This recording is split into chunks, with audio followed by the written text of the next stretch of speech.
Okay, I'm gonna intro. I'm sorry. Heyo! Heyo Friendos!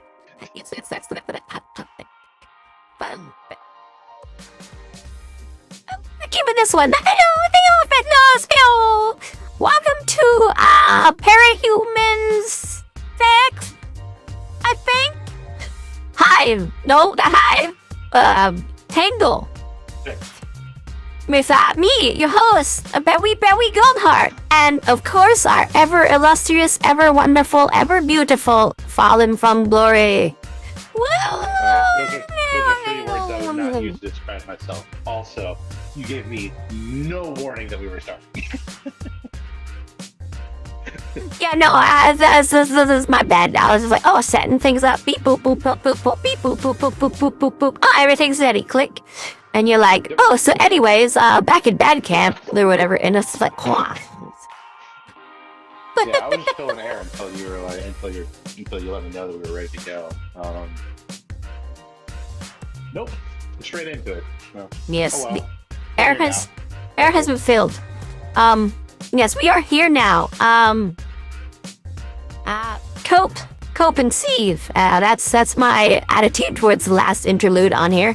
But the rest of the stuff, yeah, pretty cool. That's wow. brutal. Why? Wait. Okay. When you saying that, are you talking about the person who the interlude was about, or are you talking like about like what happened to the person? Both, and how I feel about it.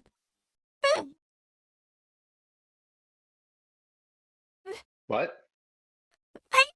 I am being very rude to the character, but also, like, that's how I feel. Like, what I have to do is cope and see.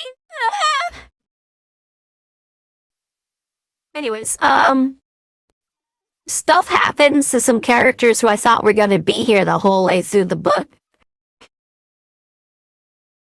Yeah. Yeah. About that. Yeah, but that's where we get there. Yeah. My babies. Yeah, you had a lot of guesses about stuff that was going to happen with Long and Bakura and all that stuff. And I'm like, these are all incredible theories. Too bad they are not going to be here for that much longer. Too bad. Bakura, like, clearly triggered the magical escape that got everybody out, and they're all safe and fine and happy. Yep. Yeah, teleport bomb. That's right. And, yeah, totally. Seems to be a teleport bomb. Fix everything. Long was able to reunite Japan and China to where they got over their bullshit and are now working together and stuff. It's great. Man, I love it. It worked out super great for everyone. Yeah. Amazing. Yeah. Best characters. Yep, totally. Oh yeah, and Bakura reversed the effects of the nuclear bombs and brought people back to the dead with their reversal nukes, and yeah. It's super cool. Anyways, welcome to Worm, everybody, where I cope and see.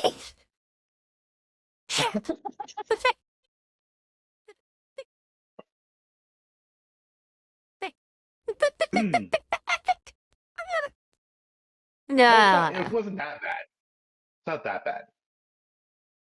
But yeah, I like it. It made a lot of sense. That interlude, really did. It felt appropriate, and especially with what we get during the. It's like kind of like a two-parter, right? Like we have the beginning part where it's like them trying to get going, and then we have the right, like the part with like Paige and stuff, and then you have the part where they're in the place, or is it all together? I don't remember anymore. But like how the at any rate, it was really cool.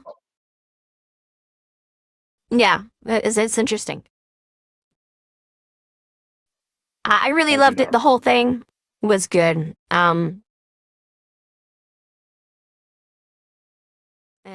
So feeling this Page character, something's up with them. Maybe we'll get something with that. I don't know what. Oof. So okay, Super so I'll say, duper cool. Wow. I'll say here, this is Yeah. somewhat important. We've now kind of reached a point in the book where some of these interludes are going to be showing us characters who aren't really relevant necessarily. They are mostly here to give us a perspective into the wider world and what the fuck is going on. All The right. main Then in point that of case, this fuck Page.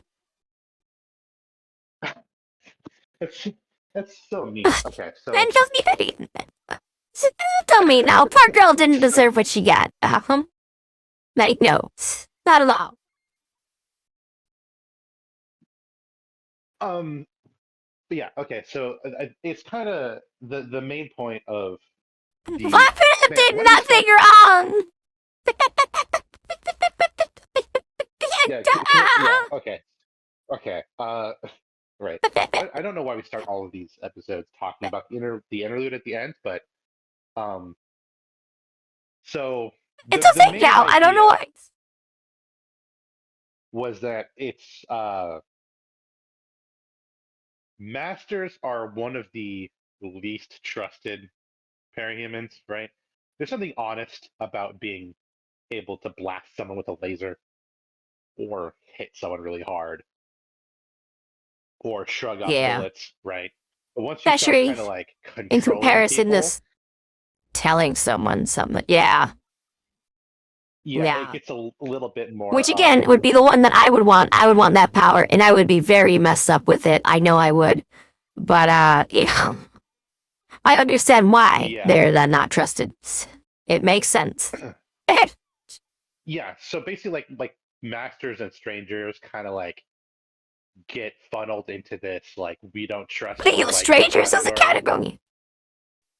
Oh, Yeah, that's so so stranger cool. is its own category. Yeah. Basically the idea is that Nice. the different categories are meant to give you different like methods to combat them. And the idea behind the stranger category is Yeah. it's people whose powers let them like gain access to places that they're not supposed to, as well as like avoid detection in some way, shape, or form. Um, Oh, wow. so Yeah, that makes being sense. being able to yeah, being able to turn invisible, that's a stranger power. Being able to turn into look like other people, that's a stranger power. Like being able to sound like somebody else, Those gosh that's a darn stranger power, Nosferatu. right? Yeah, they're very dangerous. Masters are kind of like the most hated, because of obvious reasons. And it's interesting because there are technically Well, I mean, yeah, three I mean, masters on Undersider Squad. like, yeah. Yeah, a lot of people would love So them, honestly. Like, the government would want those, no matter what country it is. And, like, that's the thing we want. But, ordinary people and people who want justice, yeah, no, they don't want those guys. Fuck them. yeah, no, wait till we get to China later. But yeah, so Oh, basically, yeah, yeah. boy, oh, So boy. Taylor is a master and a very powerful one, and Rachel is a master, fairly powerful one, and Regent is a master, and he has his power does something. Um, so Eh, it's kind of basically the idea was to lay the groundwork uh, as to people's reactions to master type capes. Um, generally, Yeah. that's at least the read that I have and other people I've talked to have had. That's kind of supposed to be the point where Yeah. yeah, like Paige fucked up, like she messed up, but like it was definitely an accident, and she was basically given she, she was literally given absolutely no chance to defend herself whatsoever. Um, and just kind of given like Yeah. maximum like punishment for what at the end of the day was a very easy to Yeah, make and like, mistake. not just maximum punishment, but like ASAP too, because like a lot of people who deserve dramatic punishment and whatnot just push it off by litigation stuff and pushing it further and further back and doing this sort of stuff. But gosh, she didn't even get a competent team to do that, And also, it feels sort of like a CIA push, like what happened with like Bin Laden and those other people, where it's like we're just going fast into a solution, you're getting it done and whatnot, so we have precedent, Like that's really what it felt like. Yeah, no, that's literally kind of exactly what it is. Because she's a famous singer, right? She had money. She could have hired a very competent team. She wasn't allowed to, right? She was given a public defender, and she Yeah. was not allowed to hire her own lawyer. She wasn't allowed to communicate with anybody. She wasn't even given a piece of paper and a pencil, right? To like make requests or state anything. They just it was literally a complete Yeah. subversion of the American justice system entirely, um, to mete out Oh maximum yeah, this punishment. And kind of definitely shit happens didn't sometimes even though, kill but anybody. yeah, it's fucking sex. What one like Yeah. her power could have done significant amounts of damage if she wanted to.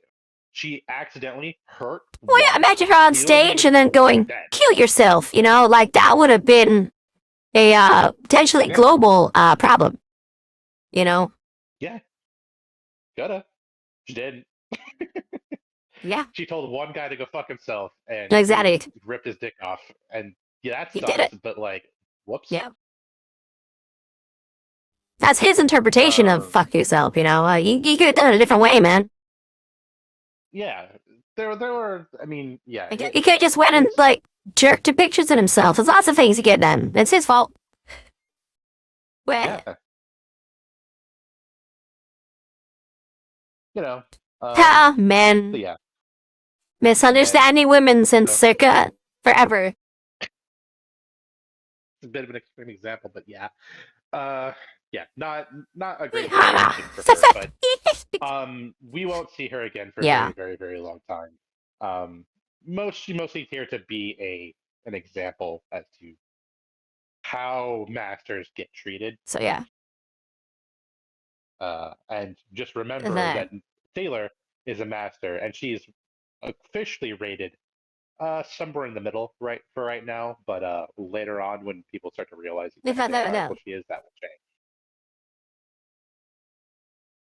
Yeah. change. To be a woman. Yeah, it's pretty interesting. Yeah, so the interlude shows us the bird cage and how it's set up. Yes. And you know, that is a problem. It is a society because there's men and women both in there, whatnot. There's definitely been people born there. Uh, yeah. I mean, they didn't sterilize Bakuda before they took her there, so or Paige. Nope. So it's a society now. Because there's digital porn and whatnot, and yet they keep it in prison and everything there. It's really messed up, but it's the kind of thing that the UN would pretend to care about and then never do anything about or make the situation worse. That's not supposed to happen that way at all. But that's totally the kind of shit they do. Anyways, so it feels really realistic Yeah. in that regard, and its self-destructive nature. What doesn't feel realistic is it having lasted this long without being caving in on itself all the way, But I guess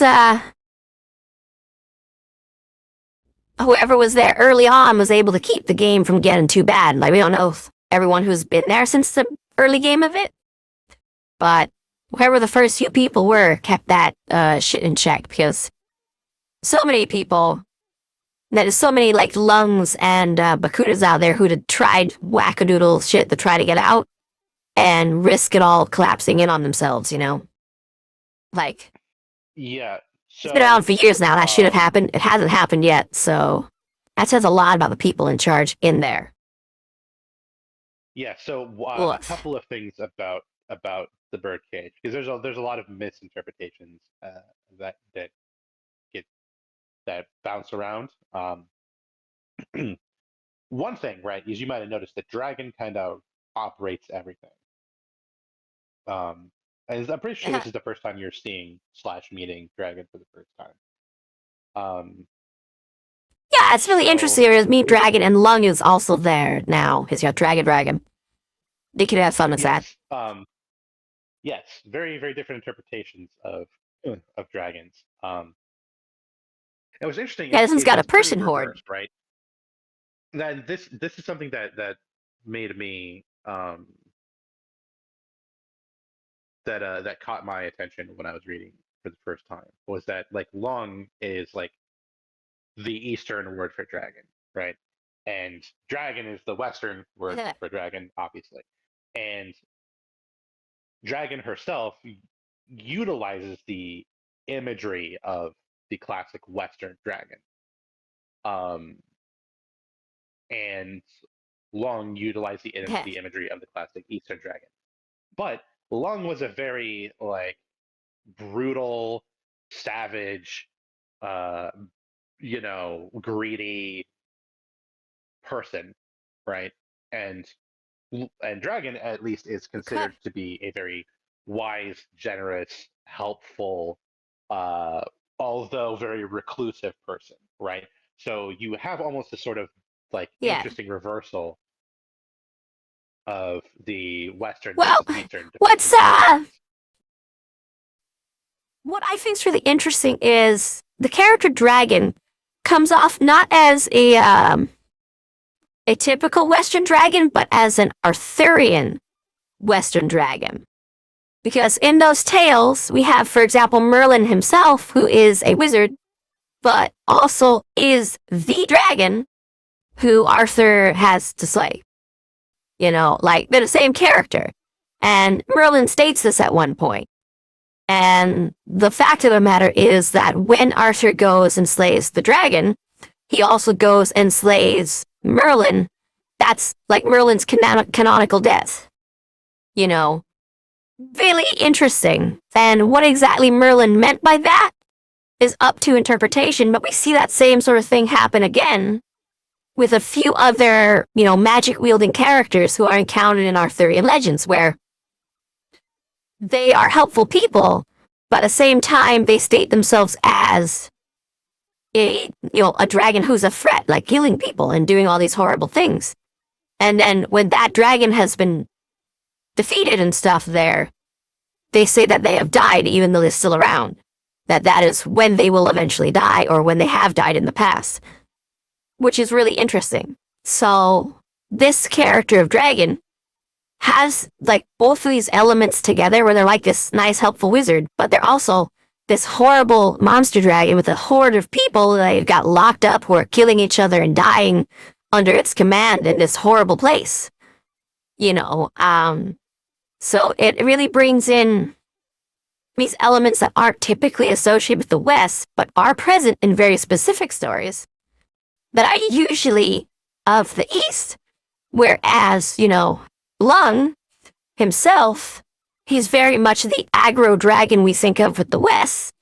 But even in the East, there's certain characters, the dragons, who are douchebags like that, who are like, well, someone, didn't pay me when they crossed my river and whatnot, so I'm gonna go and start, killing everyone and murdering villages and doing all this horrible shit until, people finally start paying me again. It's like, dude, one guy snuck over your river. Like, shut the fuck up. But, so it's really interesting how they take what we typically associate with the other side of the world's dragon and exemplify that aspect of themselves. which even though it is present, is very rare. So it's really cool.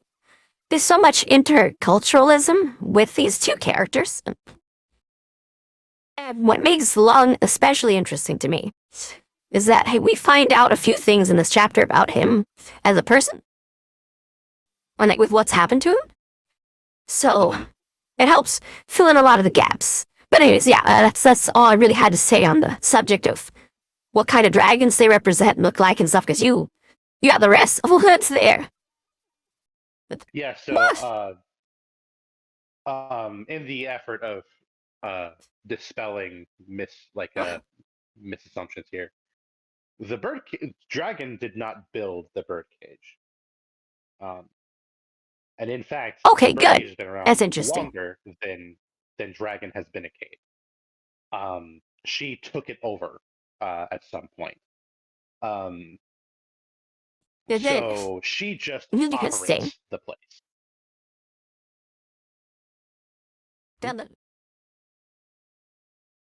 Interesting. Yeah. Yeah. That reminds me a little more of the type of Western dragons who were born into nobility and then make demands of people and take things until they get outwitted. So that's kind of interesting. Yeah. Continue. That's thinking here. Ooh, my thinking cap. She's almost more of like a Cerberus type figure, where like she didn't build hell, she doesn't put people in hell. She's just responsible for guarding the door, right? And making sure that everyone suffers as mandated by the gods, right? Yeah. Moreover, Hades handling the paperwork, not a douchebag sending people down. Mm-hmm. Can't remember that one's name right now, but yeah.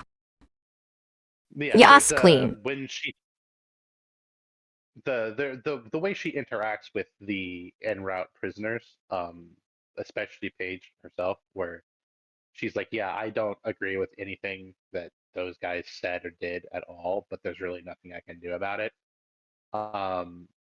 When she says there's nothing she can do about it, what do you like? What do you kind of think of that? I think it means she's tied up with litigation and agreements that she's made, because, like, if she wanted to, she could do all sorts of other wackadoodle shit, but she's not going to, because she's set herself into this place, and she knows if she did do something, people would be like, oh shit, you're not listening to your agreements. Of kind of like, why doesn't America just nuke Russia for the hell of it? Like, well, we made agreements not to do that, okay? There will be retaliation. So she's set up for a state where she's like, I made these things, and whatever the rules are of who's coming here, that's who's going here. I'm not gonna stop it or anything like that. I'm gonna make sure they get there, because that's what I agreed to. Okay. So I feel it's more like that. Like, yeah. Okay. Yeah. Right. Yeah, and then inside the birdcage, some stuff happens. Did anything in particular about? Oh, Okay. Oh, yeah. Inside the birdcage, there's a name mentioned which hit me like a brick when I was going through it the first time. I can't pronounce it, so it's like a fairy word. Oh. Yeah. Oh, yeah. Okay, so I'll walk you through this pronunciation. Glashtig. Thank you. Glashtig. Yeah, that hit me like a brick. Glashtig Wenya. And I was like, whoa. Yeah. So clearly something's going on with that. Like, that's woof. You don't just throw that name out for the shits and the giggles of it. No, you don't. That's you really don't. something that I feel is important. Well, I don't know what's going to happen yet with it, but I'm like, oh boy. oh boy, oh boy. And we got to that name, and then a wild step. Okay, since this feels so Fae-like and stuff to me, and has certain connections to other words, my assumption is somehow, some way, this will lead, like this person who's behind that name, will lead to the escape of either information or people or the ability usage outside of the birdcage from people within it. That's what feels like it's gonna happen to me. Originally I was thinking we got that name, it's with the ladies, and it's Bakuda there. I'm like, oh, these two are gonna get together somehow, and they're gonna figure out a teleport bomb or some shit, But clearly that's not what's gonna happen. No. But I was like, so something there.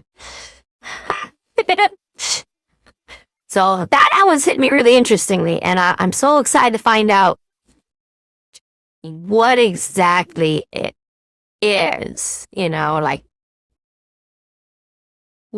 it could be that this person is, because again, that name, the connection is, it feels like something's gonna happen there. Like, it might have something to do with someone attempting a break-in to the birdcage or something, because like it's come up now enough times, and we have an escape artist of getting out before you get there, who's already among the cast in Brockton Bay, and there's these people who have these like Valkyrie theme and whatnot in there, and they grow larger and stuff, and with the Fae, they're the largest of the fairies, are like those. So it's like, okay, the fairies are the largest of the Fae, okay, they got the stuff here.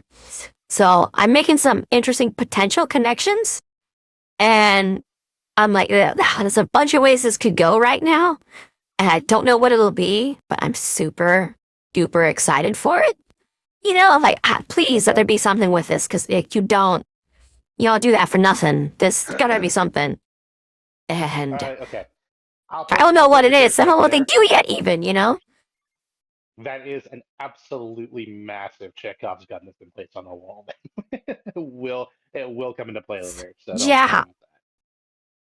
Thank goodness, because I'm like, that is huge.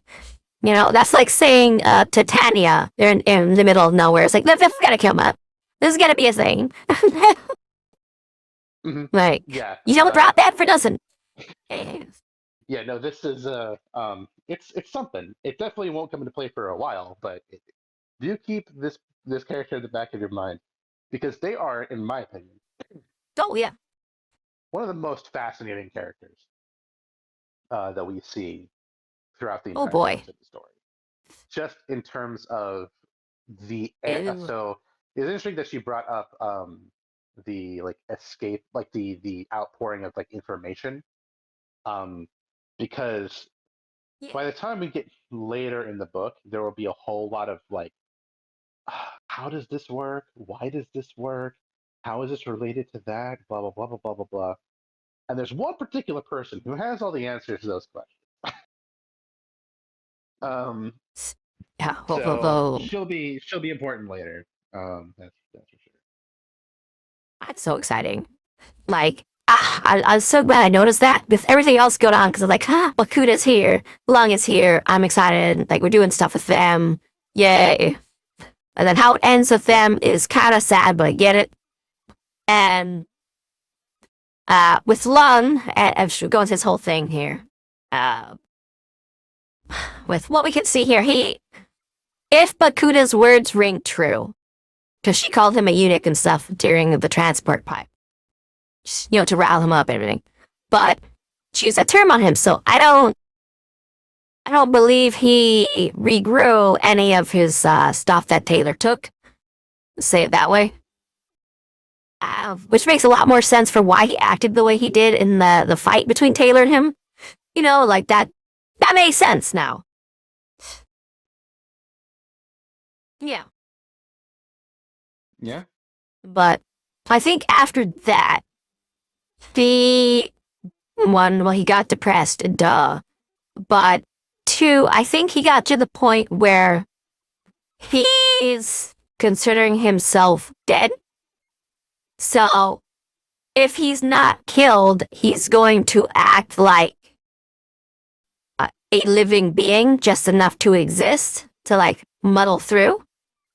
But if he dies, okay, done. Then I am what I am. Nothing has changed. So his resolve to go and, try to take out Bakuda, one, it handles the, existence route if he succeeds. And two, if he doesn't, then his body will be as dead as he is on the inside. So all of that makes perfect sense. I've seen people in that sort of boat before. Usually they just, take the last walk, but that wasn't really an option for him with where he was. So he did the closest thing he could. Yeah. So that made a lot of sense in there, especially since she is like the last thing he brought into the world by bringing her to Brockton Bay and stuff anyways. Like, it makes sense to take that out with you, or at least try to, because like if it does defeat you and continue on, then a part of you has survived. If it doesn't, then all of you is dead, and there's no reason for ambition or anything anymore. All this stuff, like, they don't specify that, they just make it sound like he's just gonna do prison survival. But with the way everything's presented, I really feel it's more over that, as opposed to just the words that came out of his mouth. That is definitely an interesting interpretation, and one that I definitely don't disagree with. That's for sure. So, Yeah. nothing I know about the future say like confirms or denies any of that. I mean, I guess kind of.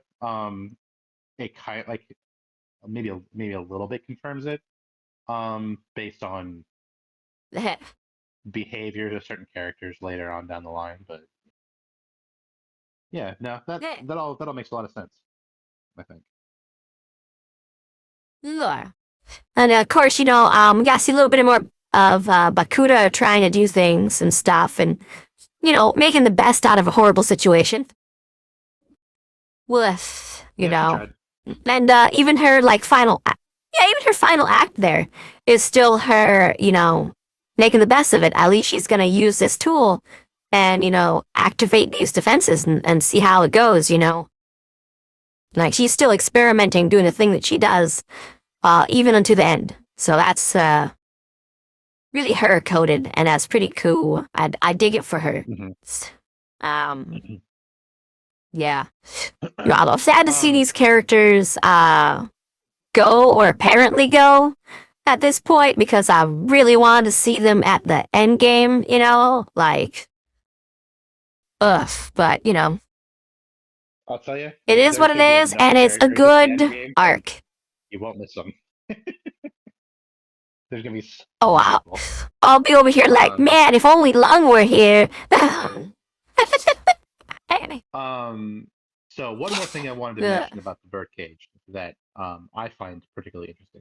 Yeah. And this is related to your point about like someone would have done something to collapse everything. The birdcage is huge, right? It's like more than a dozen full-sized prisons, like smushed together. Like when they're talking about cell blocks, like each of the cell blocks is like enough space to house everybody that's ever been put in the birdcage on their own. There are plenty of cell blocks that are completely empty that nobody uses, but you could go there. So, and the thing about the place is that whenever part of it gets like damaged, it's sealed off from the rest and essentially just like left to be or jettisoned into the void. So yeah, if you like blew up like a chunk of the subblock, it wouldn't cause everything to go to break down. It would just like lock all those doors and you'd be dead. Just one thing. Yeah, but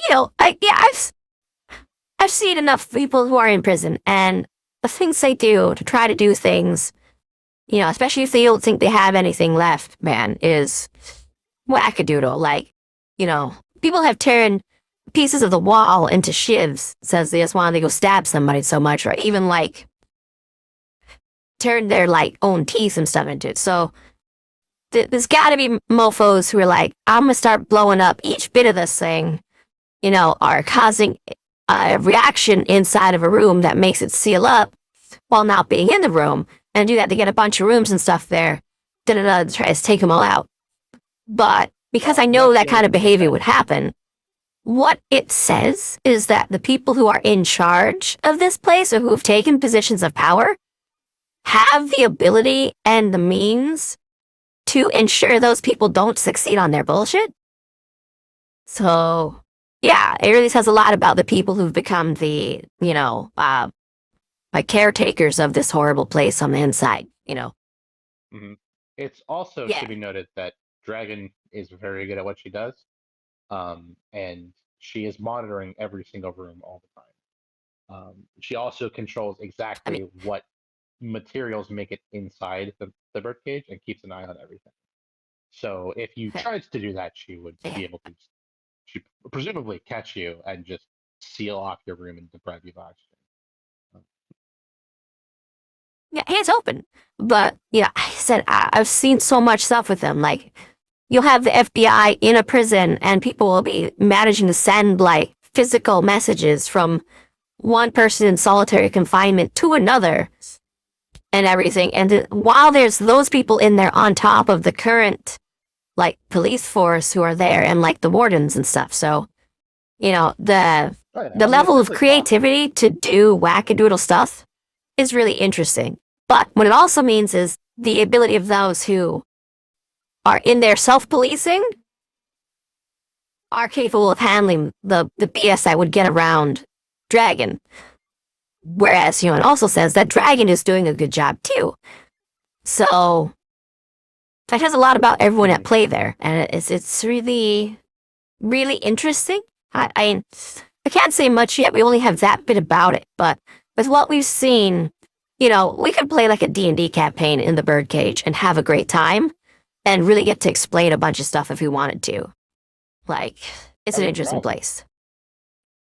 I mean, honestly, just a campaign that takes place inside of like what is essentially like a prison complex the size of a small city that has all these different like factions and players and stuff, and like an all-seeing like overlord. I mean, you're honestly almost halfway to just playing a game of Paranoia at that point. Right? Yeah. This works. Yeah, actually, the more I think about it, it's a setting. Yes. Yeah. Yeah. Anyway. But yeah, so that's the birdcage. I don't have a ton more to say on the deal. Like, I have more I'd like to talk about, but I can't talk about it until much later, because there are some pretty big fucking spoilers. But we'll be back. The other thing on the intruder, I guess, is during the transport, how Bucket is doing all this work to make this device, and how she's working with Paige and Flarix and doing all this work, and they're working together. Like, everyone's doing the work, but Bucket has got to force Depresso Man into trying to help out. But she's hurting herself, doing all this stuff to try to get their escape doable. And if the proper precautions weren't taken, it had a really good chance of working. You know, if the system wasn't entirely automated, like, that could have succeeded. You know, which would have been really cool. But again, the fact it didn't succeed, and we got to see that these precautions were all taken correctly, and that it was a successful capture and everything, also is really neat. You know, a lot of times with these sorts of stories, we'll see that there was a single error in the procedures, and the villains take advantage of that error to escape. So this one's kind of showcased the opposite. Like, you know, we've been through this enough times where we do have a procedure down that is good enough, you know, like there's still a chance they could have done a thing if they'd just known about this other procedure. Maybe they could have done something. But they didn't, and they got, like, everyone's number was dialed, you know? Yeah. Yeah. People, I imagine people who reach this point become surprised at exactly how much of the things that Dragon does is automated. Um, she's responsible for quite a large number of things, so she kind of has to automate a lot of stuff. And you almost say that that's probably what. Yeah, if she didn't, that'd be a lot of usage of her mind, man. Yeah. Okay. I couldn't even imagine how Yeah, many, like, so terabytes of processing that would take. Yeah, that's rough, buddy. Anyway. So yeah, I think that's all I really got on the interlude right now. Yeah, me too. If we think of anything else, we can talk about it again. Otherwise, yeah, like we know Long was in prison and that he's half Japanese, half Chinese, and that explains a bit more of why he was able to make the ABB work. But other than that, there's not much. Yeah, yeah. There's a little bit more to Long that we'll see later, but yeah, that's pretty much it. So, right. Tangle, Arc 6. Tangle! The tangled webs. Ooh. So, overall, out of 10, what'd you think? Woof. Out of 10, this is a solid, 7 for me. Cause it's very superhero wackiness, this is some silly stuff. We're really just digging into the genre and having fun with that. Which isn't bad. That's good. You're in this genre. You should be embracing this kind of thing. And they did.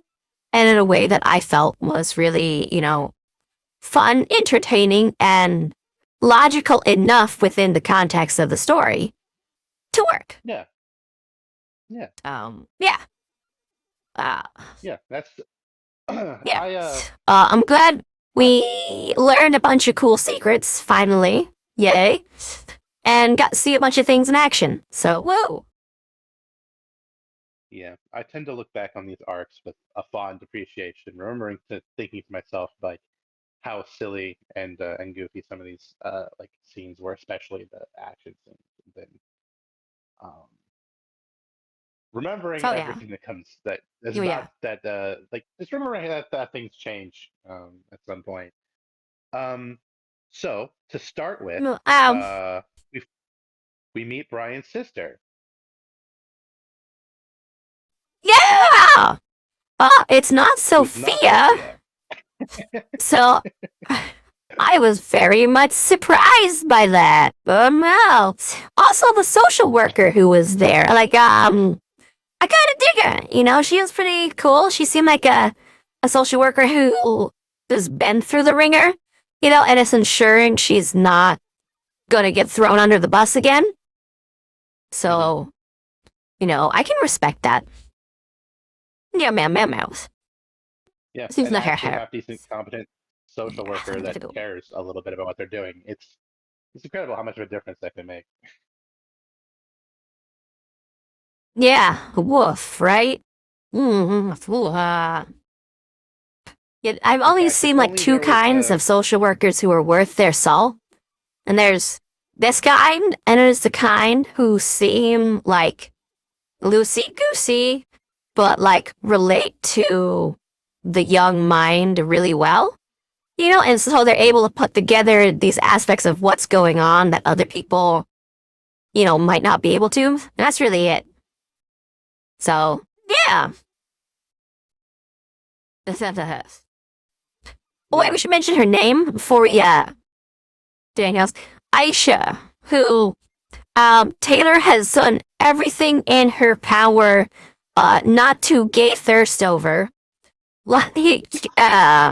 reading the description, she's like, whoa, you know, I don't like Mustangs, but like if I could tell it was a good Mustang, okay? You know, like, woo, if you know what I mean. You know, I like my Mustangs to be all put together, all nice and neat like this, you know, like, I don't want to have that spoiler added to the end. And look at her, she's totally got like the spoiler on her Mustang, if you know what I mean. Oh, So, God, that's so fucking yeah. funny. Like the Oh, God. yeah. Oh, man. Yeah. Ugh. I'm the thirst for Brian is super real in this one, like super duper intense. And the words that like Brian says to her are like, okay, there's words in here where it sounds like the kind of words that would be in a very poorly, well, you know, a high gross value Lay's book. High gross value. Was put it that way. Yeah, so that was okay. Yeah. So right, reading through this for the first time, right? It's Yeah. really Was like comes off like want to grab me Brian the nuts? Relax. You're allowed to breathe. Shit like that. Okay. There is. So You can tell Taylor's mind is going to like, ooh. You know? yeah, What? so you're not wrong because like, reading through this for the first time, I'm like, yo, Brian is really into Taylor here, and then he at least tells her, us, and maybe even himself later that that's not the case. Do you believe him? A bit.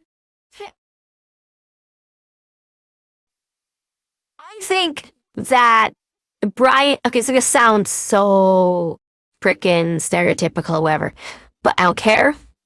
I don't think Brian has opened himself up to love. You know? He's still in, I gotta take care of responsibilities. And then after that's all done, then I can think about that kind of stuff. But at the same time, he's a young man and is a pretty lady, you know, who's very competent, very capable, and whatnot, who's right there. You know, and clearly, like, is the horn dogging out the wazoo for him and is definitely. He knows that. He likes that. He wants to do something with that instinctually. But he is too focused on getting the stuff he needs done to be a man, to be a successful man, to interact with that. So even if he does love her or just lust for her or anything like that, all that's in the background.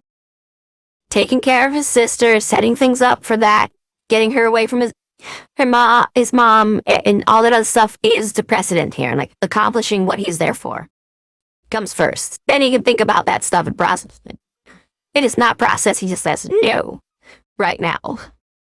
That's what I believe it is. Yeah, because it was kind of my thought process, right? Where like, if Taylor had come in and not retaliated by beating the shit out of Rachel, if she had come in and on the first mission was kind of all over the place, didn't really know what she was doing, if she was like not like gung ho about like bettering herself and becoming like better at things, I could see where he would be coming from here, where he's like, oh yeah, I think of you more as like, you know, a sister or something to protect, right? But she's kind of come in swinging hard, right? And she's and like the whole reason they got out of the bank was because of her plan, right? They would have all been caught if they had done what they normally did, most likely. But her like hyper aggression and just like, no, we need to go out there like full guns blazing and just attack them head on.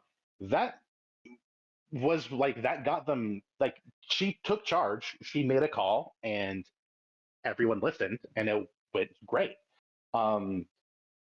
So clearly she's not like some gentle flower, right? She's someone he can like rely on.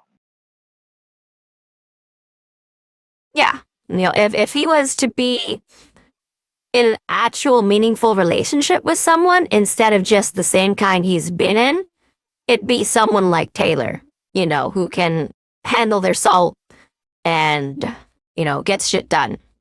And she can. Yeah. Like, you know? It feels to me kind of like he had this first impression of her where, she's kind of gangly, she's a little bit younger, she was like awkward and unsure, didn't really know what she was doing, right? And he took that impression and left it in his mind, and just ignored all the evidence that came like in this like the 3 days afterwards. Not that much time, right, for him to have to think to himself, okay, maybe I misread the situation, um, or maybe he's just coming up with an excuse. What I see here is like when someone with like ADHD or autism or even like Down syndrome, makes a first impression when they're in a new environment. They rarely ever come off as competent, and then after they figure out that situation and stuff, you can really see what they've mastered and what they're actually competent at start to show through. But I feel like that's like what would happen with him. Like he basically caught her when she's out of her element before she had time to bring her element into the space. And so he's still got that first impression like holding down on his heart, even though it's time to let it go and look at what's there in the now. Mm-hmm. Yeah. Right. And so, right, and it's also just he's like compares her to like a sister, considering she is nothing like his actual sister. What did you think of Aisha? Just out of curiosity. Oh, Aisha is woof. How do I say it? There's a lot to Aisha. I've seen her type around before. The thing is, they tread a fine line that you yourself aren't capable of understanding unless you've been around them a good enough time. Like, there's people who, if you're at a restaurant, they'll never discuss, criminal activity, right? And then there's people who, they're at a restaurant, they know that the waitress is out of earshot, music is too loud for any of the cooks to know, and the people on the next table over don't speak the language, so they're going to treat this as a talk freely space. And they'll do so until time is up. And like the waiter or waitress is too slow, they'll give you a look, and that's it. You should know we're done talking about this, and it's back to, talking about pancakes or whatever. So if they don't trust you, they'll switch the conversation immediately. You'd be talking about planning a robbery, and then instantly be like, yo, and that's where IHOP has the best pancakes. And that's the kind of person she is. And she's got brains on her shoulders, like she really does, as well as everything else. She has everything. Let's be real. So the problem is you don't know if she's going to, stop treading that line, which is a big worry people have here, or forget it and just start talking about this stuff openly, or puts like a blog or something like that. Like, you don't know if you don't know them well enough. So Taylor playing it the way she did, as annoying as it was, it was the right choice for this kind of person when you don't know them. Mm-hmm. Boy. So, I like it. Aisha's got a lot going on for her. And I think if she gets the right tools, available to her, she could be an information asset as well as a bunch of other things. There's a lot she can do, and she's like figuring out what it is she can actually do that's beyond just like the streets and her own stuff. Like if she starts getting resources, what can she get done? But at the same time, she's pulling that in every direction, including like, I want to go to the movies, or I want to go, do stuff with my friends, whatever that is. It could be slutting it up. It could be, petty criminal activities. It could be learning stuff at the library. We don't know. There's this aura she gives off and this way she wants everyone to see her. Well, there's so much going on in her brain that she could be doing so much other things. It's like seeing a Pinto, and the Pinto actually has like a racing car engine inside. The Pinto's a shit car, but the engine inside could be the best one ever. She has like a race car build that has this extra space, and you don't know what's under the hood. But it's not standard issue. That is a fascinating way of describing that whole situation, and I love it. This is exactly why I wanted to do this kind of thing, to hear stuff like this. I have a particular reason for delving deep into this character, because she will be relevant later on. She's not going anywhere. Like she's going to be here for a bit at least. Cool. And everyone I've talked to has had a very, very different impression of her. Even people who have finished the book tend to dismiss interesting. a lot of what she is and what she's capable of, because they don't understand.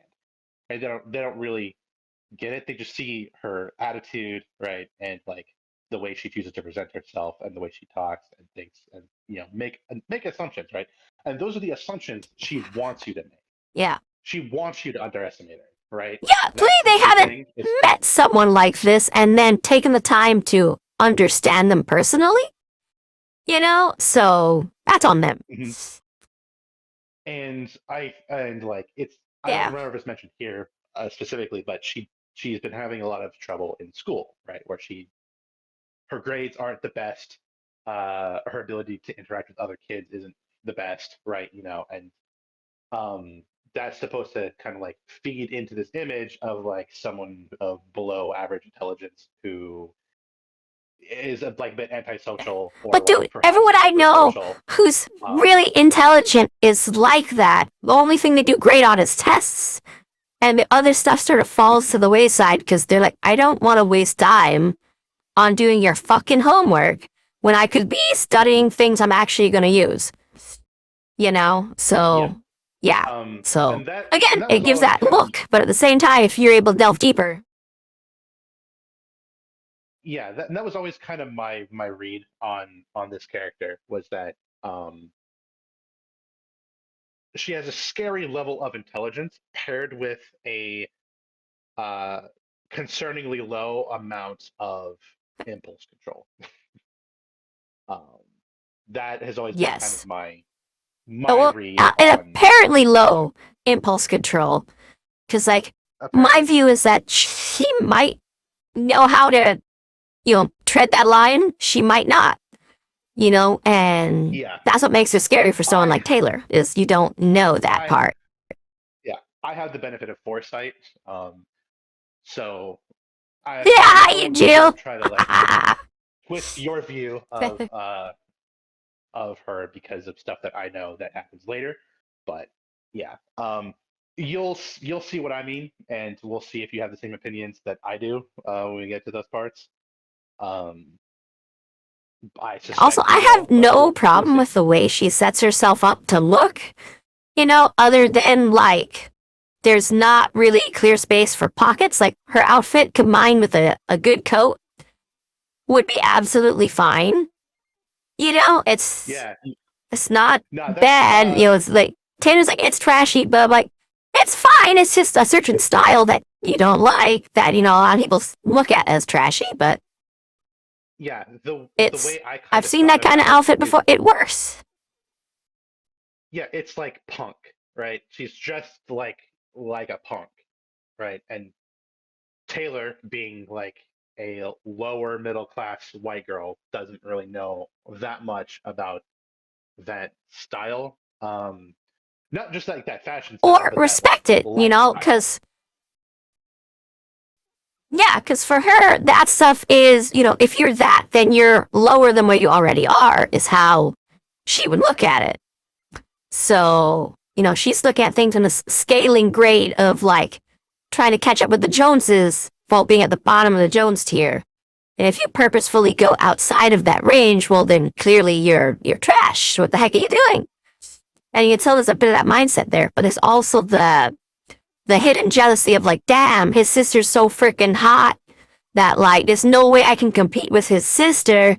Well, you know, I'm not competing with his sister because it's his sister, but at the same time, You'd if hope he already not. has those genetics, you know, what he look at me for, you know, like I'm not providing that level of, you know, oomph doomfa, you know. Oompa doompa, So it's oompa funny. doompa, doompa doo. Doomfa from the get to love ripple If for we you. have a child, Yeah. I'll bring down the average. You drink that? Yeah, right. Woof. Yeah. Anyway, Oh, so yeah, she goes and she helps Brian build some furniture, in the apartment. Aisha shows up early, kind of surprises them. She's like, "Hey, yo, you making eyes at tee-hee. my brother?" She's like, "I don't know what you're talking about." She's like, "Shut the You fuck making up." eyes at my brother? And then she's like, you making eyes She's at him? And like, then she's like, you making crimes of him? And it's like, shut the fuck up. "God, Aisha's great. I think she's the best." Um, just like, Oh yeah, yeah, I you're love like, her. She's a great character right now. Um, yeah. you're not blonde enough to be Tattletale, so you must be the blonde one on Clearly, top. clearly, you're the bug lady. Yeah, dude. Yeah, Yeah, I'm not it's like, stupid. I figured out whoops. what my brother was up to, what he could do. Like, boom. So imagine that from Taylor's perspective, because Taylor's like, this lady may be hot, but she's like ghetto trash. And she's got my Yeah. number. Like, who the fuck else has my number? You know, like, she gotta be terrified. As far as she knows, she's still fooling Tattletale. So like, that probably was a Yeah, little that's terrifying. so right. That, yeah, this is like such a wham in her face, you know, like, nah, you do that. Yeah. Um, Oh my god. yeah. Yeah, Brian's After apartment's that, nice. I like the look of it. It's very simple, very clean. But you know, for a man's apartment, it's really, really nice. Cause like a lot of them let it go or don't do mhm, anything with it, or they'll overdo hoarding stuff. And he's managed to avoid all those major pitfalls. But the place is still very much like a man's space, not a family it's space. He hasn't figured yeah, out it's what like that means yet. austere, like neutral, bland, kind of filled with furniture from Yeah. IKEA. Corduroy. Yeah. Um, but yeah, she does get Brian to kiss her though. Um, on the bus, his bus, right? Pretty sure, yeah. And because she saw Sophia also making eyes at Brian, and thought to herself, "Man, wouldn't this be great?" And Brian's just a homie like that. So, Yeah. did you like? Did you find amusement and/or catharsis in that scene? Did you think it was weird, or what did you think? Howdy. Gosh, my goodness. Honestly, I think after the what do you call it? Ugh, the thingy. Uh, I can't say after what happened in that interlude and whatnot, like, so in the brain, the pieces entirely jumped out of my brain. And that moment was one of them until you brought it back up. So I'm trying to get there again. Oh, Uh, okay. Gotcha. yeah, you know how that is. We've done this more than once, my friend. We get know what happens to my brain. Uh, So, I yeah, think that was times. a good scene for we cut developing a direction with it's not just to like the character progression because we don't have power scaling outside of you have huge trauma, bad thing happened to you. Okay, now you come back a little better. Or, individualistic trading and practice. So this is more like one of those things where, like, you're playing a game and now you have a treasure chest so you can carry more things. Like, that moment was sort of like that for Taylor. It's like, ta-da! We've reached a checkpoint, a little ta-da! Yep. So, yeah. That's Um, basically what I saw on that. It was like, yeah, more stuff for Taylor to do things and motivate her and keep her going and stuff. Woo. yeah, because to me it felt like kind of like her like first true retaliation, right? Like that first moment where she actually got one over on the people that were hurting her in a way that she knew for a fact that they hadn't set up ahead of time, or that they couldn't take away from her, right? Like it's over and done now. Like it happened. I win. This in this particular moment, I win. Fuck you, right? Hello. And it's been a long time since she's had one of Hello. those. Oh yeah, dude. Yeah, having a personal win.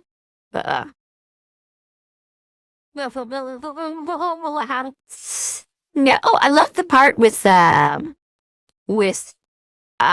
Taylor and Tattletale's normal name at the beginning, where Tattletale's like, "Oh, you had enough. It's all the drama and bullshit and romance and stuff." Wink, wink, kind of nudge, nudge. Like, my feet it up.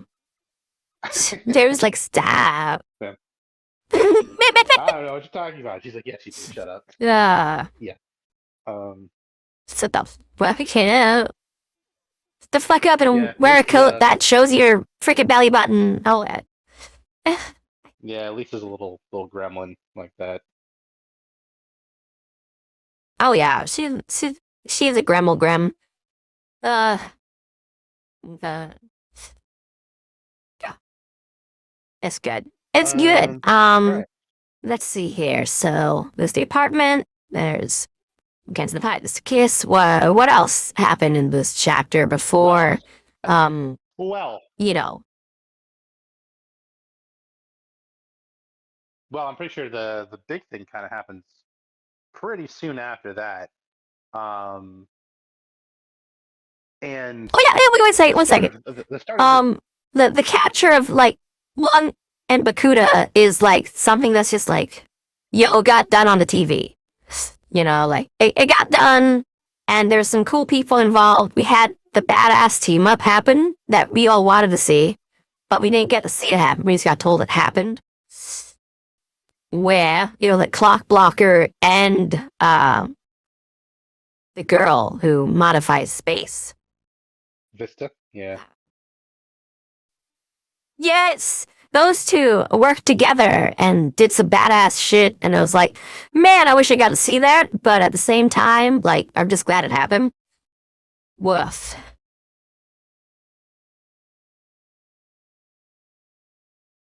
Yeah. So Yeah. that is Okay.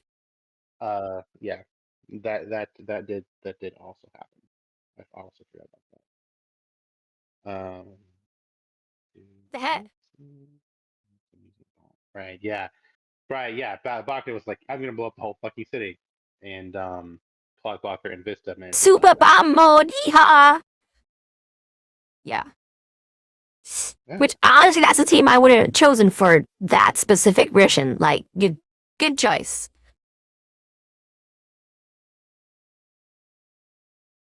Um,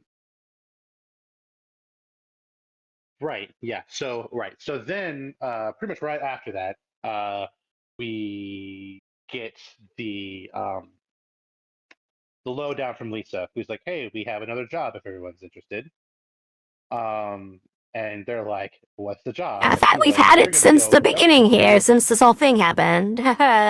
Yeah, we're going to go cannonball into the middle of a big room with all of the most important people in the city and all of the heroes in it, and tell them exactly where they can go fuck themselves. And everyone's like, "That's the dumbest fucking shit I've ever heard in my life." And she says, "Well, how about $250,000 apiece?" And And then everyone's like, "Well, okay." yeah, exactly.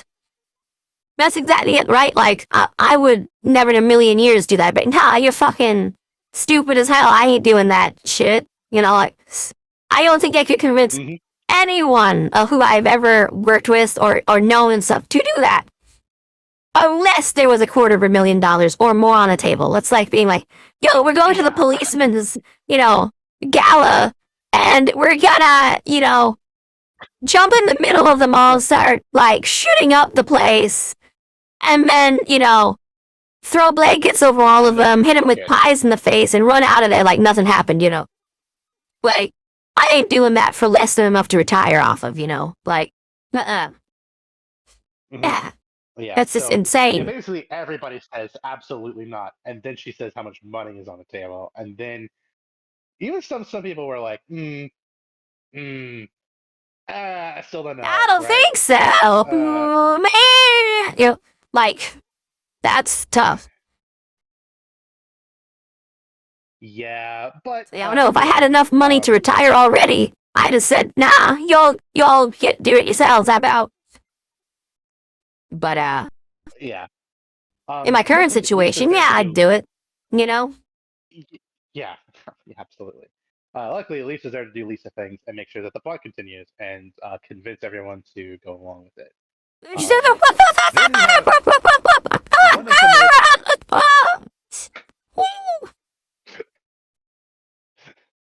then we have one of the most cinematic scenes, in my opinion, like pre arc 8, right? And in this first section of the book where like you're learning stuff and things are developing and the plot hasn't really started to happening yet. Um, this is the moment that sticks in my brain. Just the image of these supervillains on top of this giant fucking building on these huge ass dogs, checking the time down, going, mm-hmm. Okay, now sounds about good. And Yeah, then they it, just it go reminded me fucking of flying. of what do you call it? The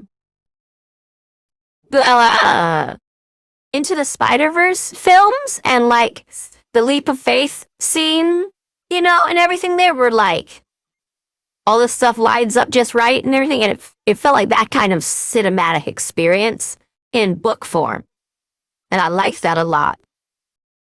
To me, what it reminded me most of was the scene in one of the Fast and Furious movies where they drive out of one window, in a very very tall building Family jumps out the window. into the window of another building. Yeah. And then they do it a second time, which was very funny. But that's kind of what gets kind of almost the picture I kind of have in my mind. Family. They are um, leaping off of one building to land on top of another building, but on the skylight. But the weight of the dogs with the idea is that they're going to smash through the skylight and land in the middle of this uh, meeting gala, like people to like meeting. Like there's a lot of important people here.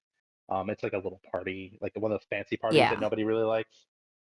Um, Yeah, the ones that cost way too much and, are just there to like funnel money to different projects. Yeah, one of those. yeah, it's like a networking party, right? So uh, Yeah, one of exactly. those like lame things. So yeah, so no one's really like more like even Taylor's not like morally against the idea of crashing this party. She doesn't really give a fuck. She's mostly concerned about getting arrested, which is which is a valid concern considering how tight this whole operation ends up being. Um, Yeah, honestly, when she went to start saying stuff to, okay, when they get in there and she's saying stuff to Arms Master where like people can hear her and stuff, she went for the reputation stuff, which I didn't think she'd go for against his reputation. I thought she was gonna go for her people's reputation on how they helped them with that article earlier that she was gonna utilize elements of that to explain how, you know, if it weren't for the villains, air quotes, that like people like us and stuff, you guys would have never been able to clean up the trash afterwards, you know, something like that. I thought she was going to utilize that kind of language, but instead she went into the poking into him. So I just want to point that out as something that was a little unexpected of how I thought it was going to flow. But yeah, this is fun. Yeah. Also, yeah, and I also forgot to mention this. So the only reason Taylor ends up agreeing to do this job is because Lisa mentions that after the job, not only will they be paid all this money, which Taylor doesn't really care about too much. No, meet the boss! She, whoa! She mentions that like, oh yeah, we'll be like also like, you know, this will be, if we succeed here, right, the boss will like, you know, bring everyone into the fold, right? We'll be actually like we'll be through like the tutorial phase and we'll get to meet him. Everyone who's not me will get to meet him finally. And so Taylor's like, well, shit. That means if I do this job, that means I get to.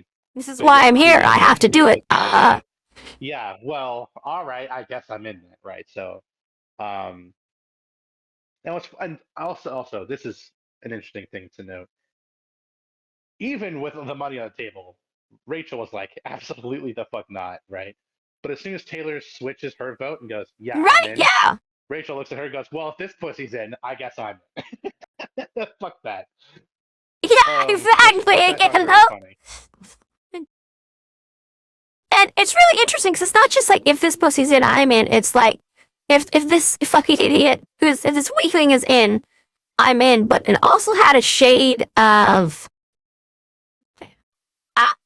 with her like the mm-hmm. the faults that I see in this plan for us getting out go away because the faults I saw in our last plan for getting out went away when we had her with us. So we might actually get away, like the possibility that has gone up. Yeah, exactly. There's this measure of trust in her ability for them to get out. Mm-hmm. Yeah. Which, honestly, I wasn't sure cool. how much of that I could talk about because I wasn't sure how much of that you'd read into at this point. But yeah, it seems at this point, Rachel, like, at least as insofar as she can express, has a decent amount of trust for and respect for Taylor at this juncture. Yeah. She still sees her as weak and whatnot, but she also sees her as covering her team's own flaws, which is great. Awesome. Mm-hmm. Yeah. Which Meow. that's always nice to see. Right. Oh, and, I love when right. they actually get inside the building. Mm-hmm. It's so good. Like we get descriptions of entering and almost being thrown off the back of the dog and whatnot, and then like of Regent who was thrown entirely off of the dog, you know, but like manages to do a roll so it almost looks impended, you know, and all this stuff. And I really liked it. It was so real. Like if you've ever been at like medieval times, anything like that, like a horse show that's live, and something goes wrong, but the people there are so professional, they manage to make it back around into like it was supposed to happen in this live experience. You know, it was like that, and it was super fun.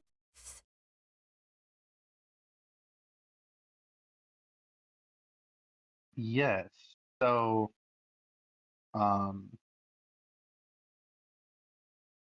Right, action sequence. Again, these are the parts of the book that my brain glosses over the most. I don't do With it. super well with action. It's not There's why I'm typically reading there's some anything. interesting things with the action. You know, I like how their initial target was we want to be seen as a threat immediately so that the response team, you know, immediately gets into their instinctual positions to go handle us. And then rather than us, going after the civilians or the heroes or whatever, we're going to do the thing that seems the most stupid and crazy. And we're going to instantly target those guys. And we're going to do that so we can get a hold of their gear and then do their job against everybody else. And they did a pretty decent job. They took down some big names before they had a chance to do anything. Like, we didn't see exactly what happened to some of the really powerful kids, but they were out of the picture. Bam. So success happened. And Shadowstalker almost evaded Taylor's attempts with the squirty gun and all that. So it was really interesting, and it took her and Tattletale together to take down Shadowstalker, even just with these tools that are made specifically to take people down. So that was really interesting. Yeah. Well, the interesting, the thing about that is we get to see Shadowstalker's power here, right, for the first time. Yeah, this is the second time we get to see it because we saw it once, I think, in the mall or whatever for like a little bit, but not really. Yeah, no, I don't really think like, she used her power. That I mean, if she did, it was very brief. But the way Shadowstalker's power works is that she turns and basically no, it was the other girl's power we saw in the mall. Never mind. And Miss Melissa. And Shadowstalker. Okay, now I understand why they were teamed up. Yeah. Phase through solid material. Well, I think we did see her phase through something, Ben, in the mall. Because someone phased through a door or something in the mall. So it had to be Shadowstalker, right? Yeah. So yeah, if I don't remember that happening, okay. But I believe you. So we probably saw it very briefly there. But yeah. Yeah, so for like a that's what second. she does. And then yeah, and like it's really effective if we can get past that stuff. Like, woof. Yeah, so that was the thing, is like their plan hinged on using this containment foam stuff to like lock everybody down, but Shadowstalker can just kind of walk through whatever she wants. Very difficult to actually pin down. So they had to ooze her up with the stuff and then take her powers away long enough for it to become all encompassing so that she can't just phase out, which is really smart because like if she knew exactly how thick it was, then so she would probably phase out easy, but not knowing that stuff, she's running all sorts of risks trying to do so, and she knows it's something safe. So they had a really good chance of her staying there, even, So yeah, it was a really good plan that they actualized really well considering who their opponents were. But man, they did. There was woof. But yeah, I think they got the most important ones because Clock Blocker was out of the picture. Vista was out of the picture. She was there. I think she was. They got a bunch of heavy hitters out. But the thing was, they got the young heavy hitters out, not the older heavy hitters. And the older heavy hitters came to play. Yeah, so we finally get to see some of the adult members of the Protectorate actually do something in a fight. Because we've seen Arms Master, we've seen Miss Militia, we've like met them, and we've seen what their powers are. But here today we get to meet Assault and Battery and Triumph. And they actually fight. and so we get to see what they do. And the first thing that happens is Battery beats the shit out of Assault. Yeah. Did this catch you by surprise at all? And then,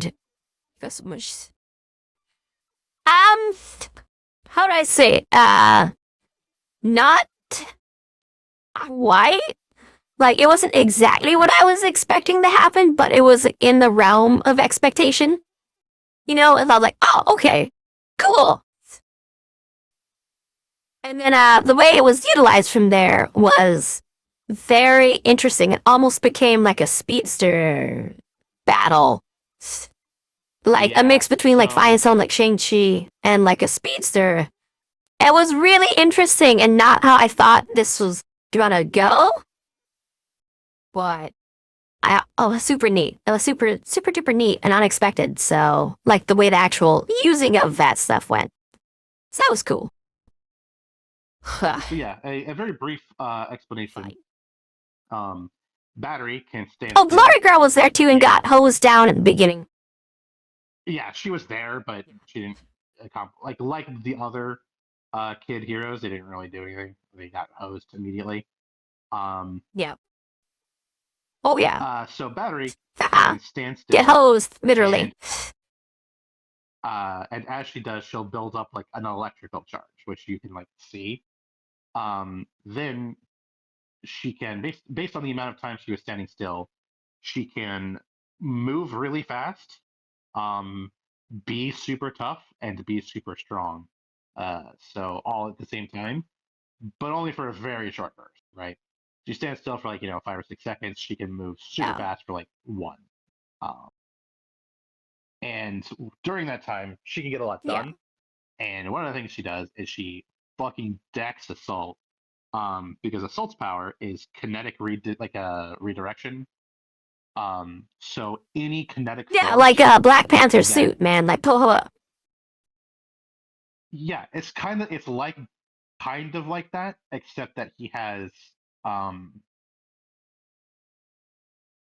he can't store it, but he has more direct control over it. So like when he is hit, for example, if he's shot like with a bullet, he can transfer that kinetic energy into like moving, right? So if someone shoots him, he just suddenly moves really, really fast, right? Yeah. But while he's moving really fast, he can come to a dead stop and touch something and send that thing flying with all the kinetic energy he just had a second ago. Yeah. So it's an incredibly versatile super fun and. Oh yeah, like that was what I would be so happy if a player in a campaign I was playing chose that as a power. I'd be like, oh, this is gonna get wild, Wow, yeah, so cool. There's like the only thing he really has to worry about is like other forms of energy, like like fire, electricity, that kind of thing, electromagnetic energy, psychic attacks, whatever it might be.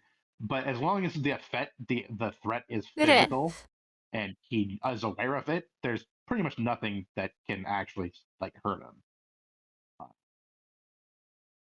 Which any attempts to hit him, honestly, running at him with like the padding gel would be like the greatest counter to him. Is to get rid of his kinetic energy. Shut him down. Which again, their little gun things are really designed for that. So, if they planned good again. They tried to hit him with containment foam, but his power is so versatile that he managed to redirect it away from him enough. It's not a perfect counter, but he did manage to do it enough to still be able to get into range of Gru and punch him. So that was cool. Oh yeah. It was great to see an adult hero actually like being like, the thing that's designed to counter me. Oh no, they're throwing the kryptonite at me. It's like, well, of course they're throwing the kryptonite at me. Who the hell wouldn't? And do something about it. That was nice. Mm-hmm. Yeah.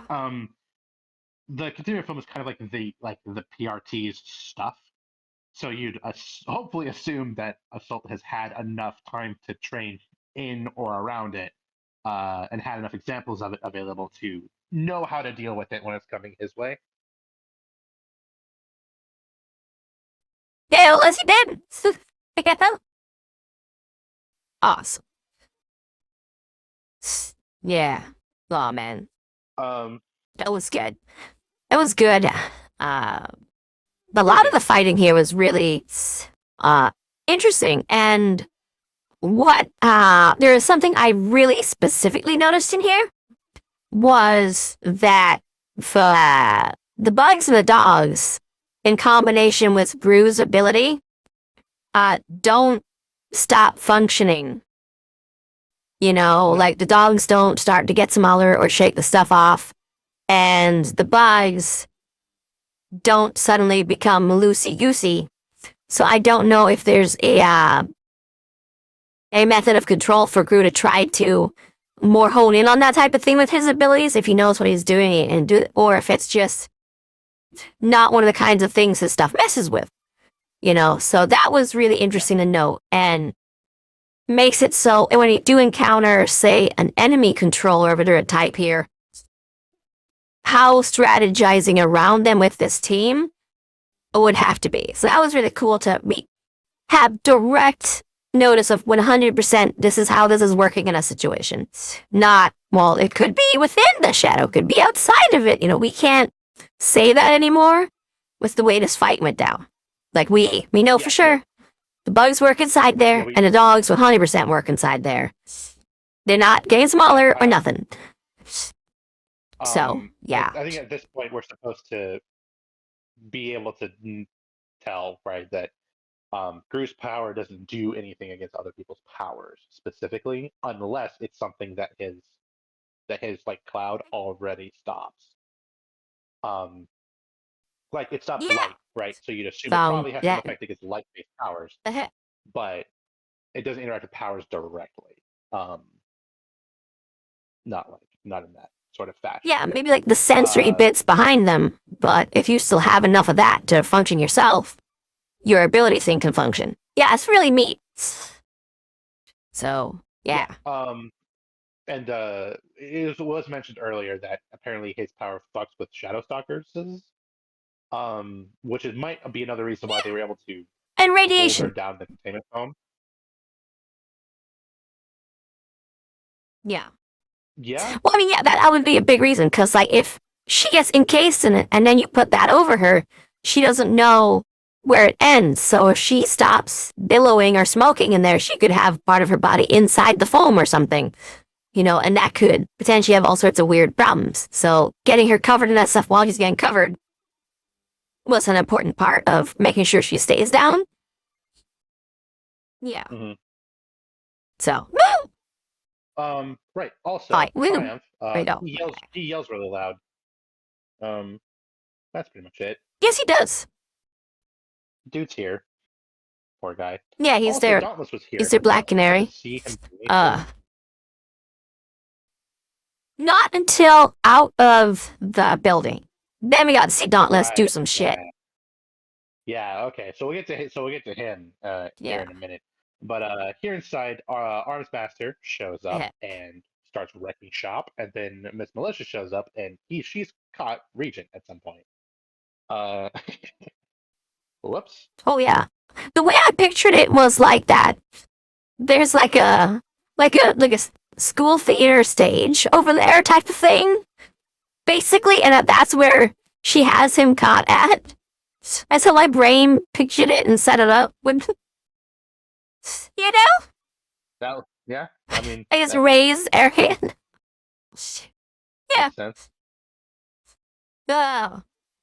So yeah, it was really fun how the theatrics of it were playing out in my head with what was going on there, and I love it. She's like, I'm gonna fucking blow your brains out with this gun, or I wanna slice your throat with this blade, type of thing. You know, it's like, I personally think she's, you know, with that, she's basically bluffing. Like, she's not gonna decapitate a kid on, you know, in public gala, even No. if she could get away with it because of the shadow and stuff like that, I don't think she's that kind of person. But, she might hit him in the fucking face with the sword and, flat side and knock his ass out. Maybe break his nose. She might do something like that if he really went too far. But, she has this look and feeling of like this sort of Judge Dredd style persona she plays up while still actually, being a good public servant. Or at least enough in a public space to be. So it's really interesting. Of Miss Militia to Judge Dredd because she finally gave the goddamn recognition. No one that I've like talked to about this story with gives a shit about Miss Militia. She's one of the most fascinating characters to me, and nobody else is like. Whenever I ask about other people's opinions on it, it's always very like milk toast, floppy. I'm like, I don't really care too much for her. I'm like, why? I mean, like, I understand what people don't like her because of like because of her like some stuff she does at some point, or at least the way she goes about doing some things. But I think that to not have a critical analysis of the character just because you don't like him, that's wackadoodle, man. What's incredible, right? Is if this was like the kind of time, the only times we saw her was during like these like bits where like Taylor's being oppressed in a store or fighting the heroes here, right? If those were the only times we saw her, I understand people not thinking about it too hard. She has a whole interlude later, and it's an incredible interlude, and cool. It's one of my favorite chapters in the whole goddamn story, and no one seems to really give it. And which is unfathomable to me. Like, I don't know. We'll get there when we get there. She's fucking awesome. I don't want to hear it from anybody out there. Miss Militia, 10 out of 10. Great. Cool. Yeah. I already have a semi-complex feeling of how I believe she is, and I've only seen her a few times. So, I feel like more people should have a deeper investment in this character, especially since we can tell she's coming back again. Yeah. Why not? She's kind of important, but yeah, she actually, the other thing about it, yeah, really and she's someone that Taylor has to factor into when going on missions. Like, like, and you should be thinking, what should Taylor be taking it about her at the very least? And like, we saw how early on, like how much like hero worship she had for Armsmaster, right? And even through that, when it came time to like send a letter, right, when she's like just deciding who to send this letter to, she's still thinking Militia, right? He's like, Miss Militia. Yeah. Which is really interesting because like what Miss Militia gives off the energy is the the Judge Dredd sort of style of like, oh, you a litter bug? Whoa, that's what you get. Whoa, did you steal a candy? Well, instead you should have jumped out a fucking window and killed yourself because, stealing a candy's fucking illegal. Bloosh, she gives that sort of feeling off, while at the same time, you can tell she's really almost maternal about the city and the people, and is trying to actually do her job and fix things up and, like, capture the bad people, get them to rehab or prison or wherever they need to be, make sure everyone else doesn't get hurt. She's doing her job. She's holding things down, she's doing it well, and she's communicating, and letting people around her know what is up. So, I completely understand why Taylor says, fuck the guy who sounds wishy-washy, I'm sending it to the lady who's always been straight. Which is funny, because she's just, they're there. Well. So, the way I would just, the way that it's finally, I finally have a moment of clarity here. Miss Militia is like, what if Captain America was a woman? Yeah, like if Captain America and Sharon Carter like fused into a character. Like, who do we get?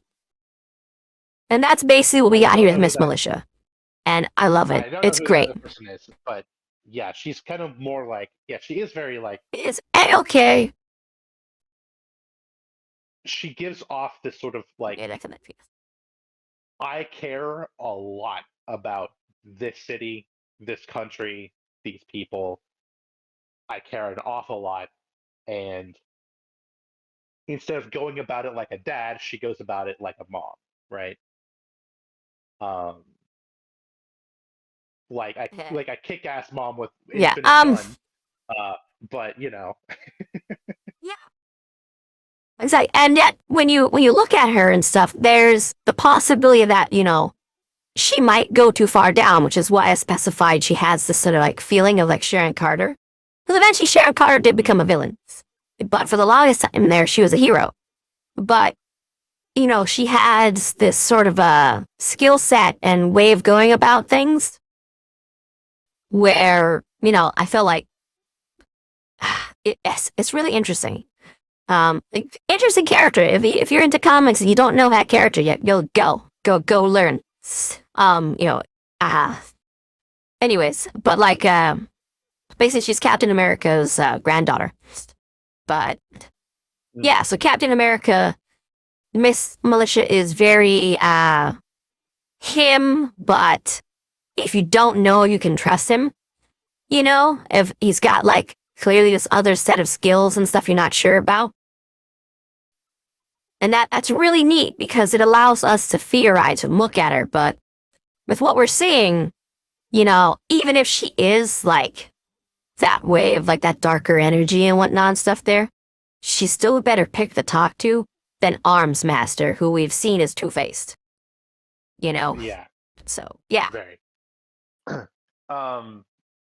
Yeah, so... Yeah. Right. And then Arms Master says some shit about like shielding his helmet against psychic intrusion or some shit. Like he's goddamn like Magneto. But because they took what Tattletale said at the bank seriously, and so he put all this time and effort into stopping something that doesn't exist, which I found very funny. And then she's like, right, how does that help the rest of your team? And then he's like, oh, you're not even psychic. Because turns out he's got a fucking lie detector. Yeah. What's interesting, though, is like the way lie detectors work is they have to set up a baseline. So that means with the very few things that she said and whatnot, his lie detector was able to determine a baseline for Tattletale. And that's really intense, actually. It's like the amount of work we have to do to get a proper baseline with our own attempts at lie detectors is a lot of work. So he figured that shit out. Got it super miniaturized, got it in there and everything. Oh, man, people aren't going to say, ooh, that's crazy high-tech gear and stuff. But like, that is something to be fucking impressed with, okay? And I am. That is badass. That's like some Bulma level shit where she's like throwing a capsule and capturing a building. Same level of badassery. Just different direction. Mm-hmm. Yeah, so, like Arms Yeah. Master is one of like the best, like regarded to be one of the best heroes in the fucking country, right? So his technology works well, and I'm starting to see why. And we finally in this arc here figure out what his deal is, right? Because every tinker like has like a thing, right, that they do, and Telltale finally puts it together. They finally specify what his is. Yeah, and it is condensing, right? Making things really, really small and fitting a lot of things into one small area, right? That's why his halberd does like 35 different things, right? Because he's just taking essentially 35 full like pieces of gear and shoved them and into there's one also another really important aspect of his ability here is that it is within a range around him. So theoretically, if his products and objects and stuff were too far outside of his range, they might unminiaturize or something with what Tattletale knows from what she's gotten currently, which implies that his base of operations has at least a good warehouse so he can have these pieces deminiaturized around there to, put together into the suit of what he's taking with him, which is very fascinating. And honestly, if I wasn't a tinker, I would pay anything to go check that place out and see these things on the big scale and then try to figure out how do they be miniaturized and stuff, that's super freaking cool and intense, and also explains why he's got the teleport back feature on his removable tools. So, if it goes too far away and he's not there and stuff, it might deminiaturize in a way that harms the tool. So being able to get it back really quickly, before that has a chance to occur, is actually important, making sure that tool and all the pieces he's put into it stay functional and work long term. So there's a lot of things that have been implied by what Tattletale's picked up. We don't know if she's right, but we know it's what she's determined based off what she's picked out of him. So that's really neat. Very, very cool. Yay. Fun. Oh, also, I need to mention with Arms Master here, when he, is fighting Taylor, and he's taking out the bugs, you can see he's got the brass at the base of his halberd thing, and he's sticking it into the ground of the place to activate it, because its brass is having a connection and interaction with the material between the pieces of the floor.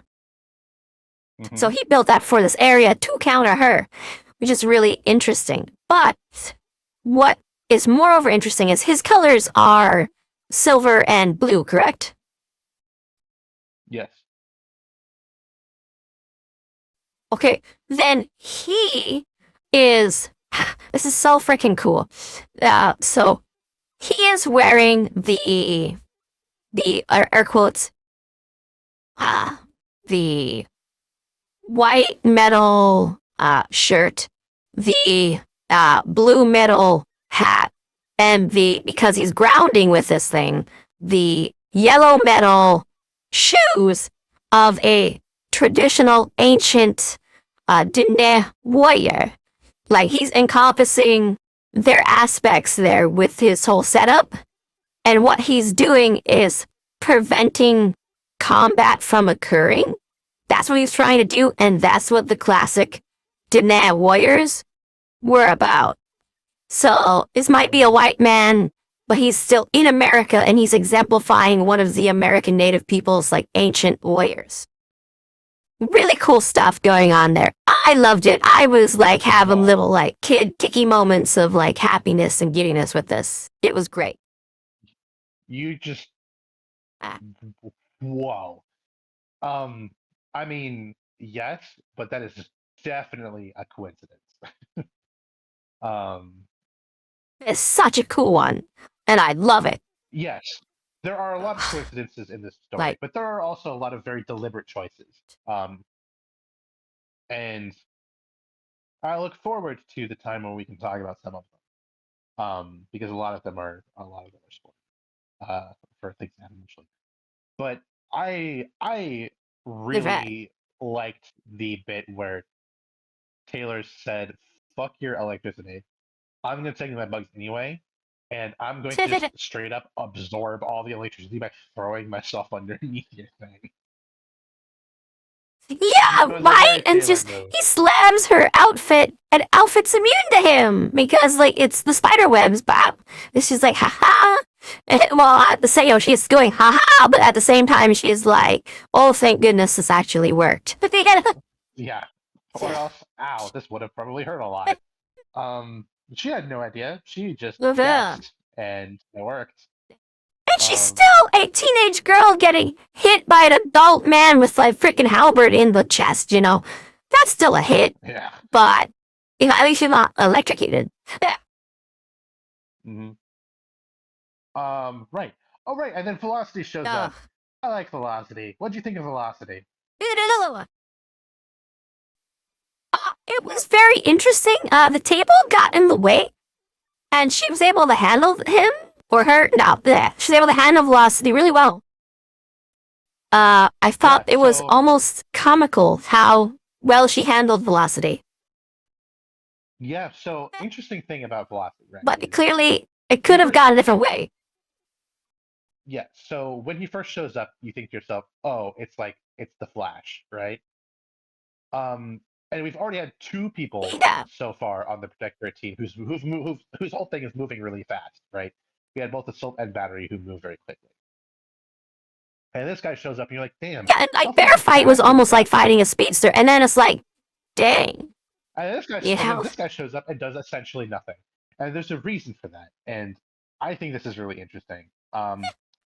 So the way Velocity's power works is that in order to move faster, he has to move more and more and more of his mass into another dimension.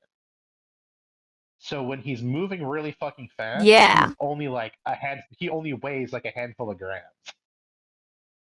So he can't do anything. He can just move fast. And that's it. It's He can't even like really carry anything with him. interesting, and the fact that they're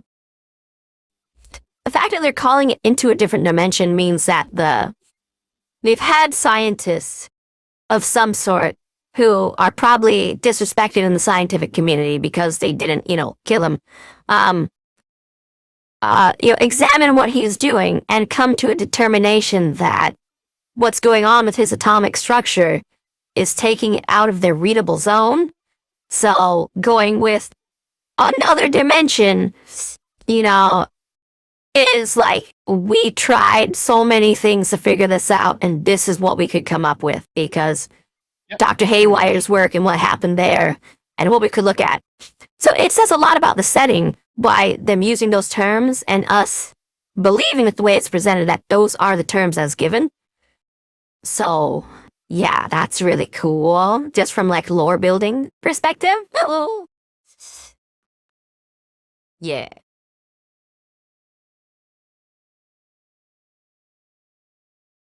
Um. But yeah, they're So sort yeah. of existent and then they're sort of like out of the fight.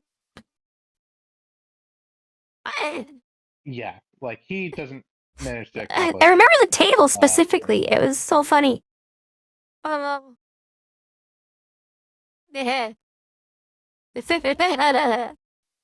Yeah, like I feel like Bug, Skinner is quickly becoming like Arms Master's like equivalent of a arch enemy at this point. Like it started off so simple, man, and then he bought the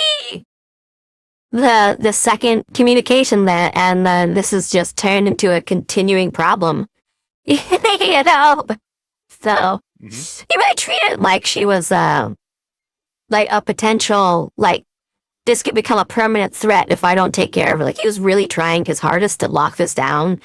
And it was the most comical way ever as well. And I love that. So he's a grown white man. Okay. And Mhm. he goes fishing literally for her like at least 2 or 3 times here, where he's like, reeling in and everything like a man going fishing. So she's sort of like becoming his white whale, and there's all this stuff happening here, and it's really getting intense. I love this character progression. I want to see it develop further. I'm loving it. Yeah. So when things are kind of all said and done, Arms Master kind of like knocks down Gru, disarms Tattletale, and knocks down all three of Bitch's dogs, all of them, by himself, which is something not even Lung could do. All of them. And when he's like trying to he's like Yeah. playing it up for cameras, trying to make try to recover some reputation here, and he tries to get Bitch to like admit defeat, which is the wrong person. But instead of doing what you expect Bitch to do and just saying like "fuck you" and like headbutt him or something, Instead, she The heck? she's like makes fun of him for dismissing Taylor as like a not problem, Yeah, because which the I whole found very funny. reason that bitch even came to this thing is because Taylor was going. Hmm. So, the fact that And he seems to have put her above it is like, well, you're messing with the wrong one. If it was just me and everyone here, we'd be out of the game already. But we have this thing, which counters our weaknesses. You didn't even factor for it. I Get say, cut. And yeah. Yeah, I yeah, mean, that's sort of how bitch looks at it right now.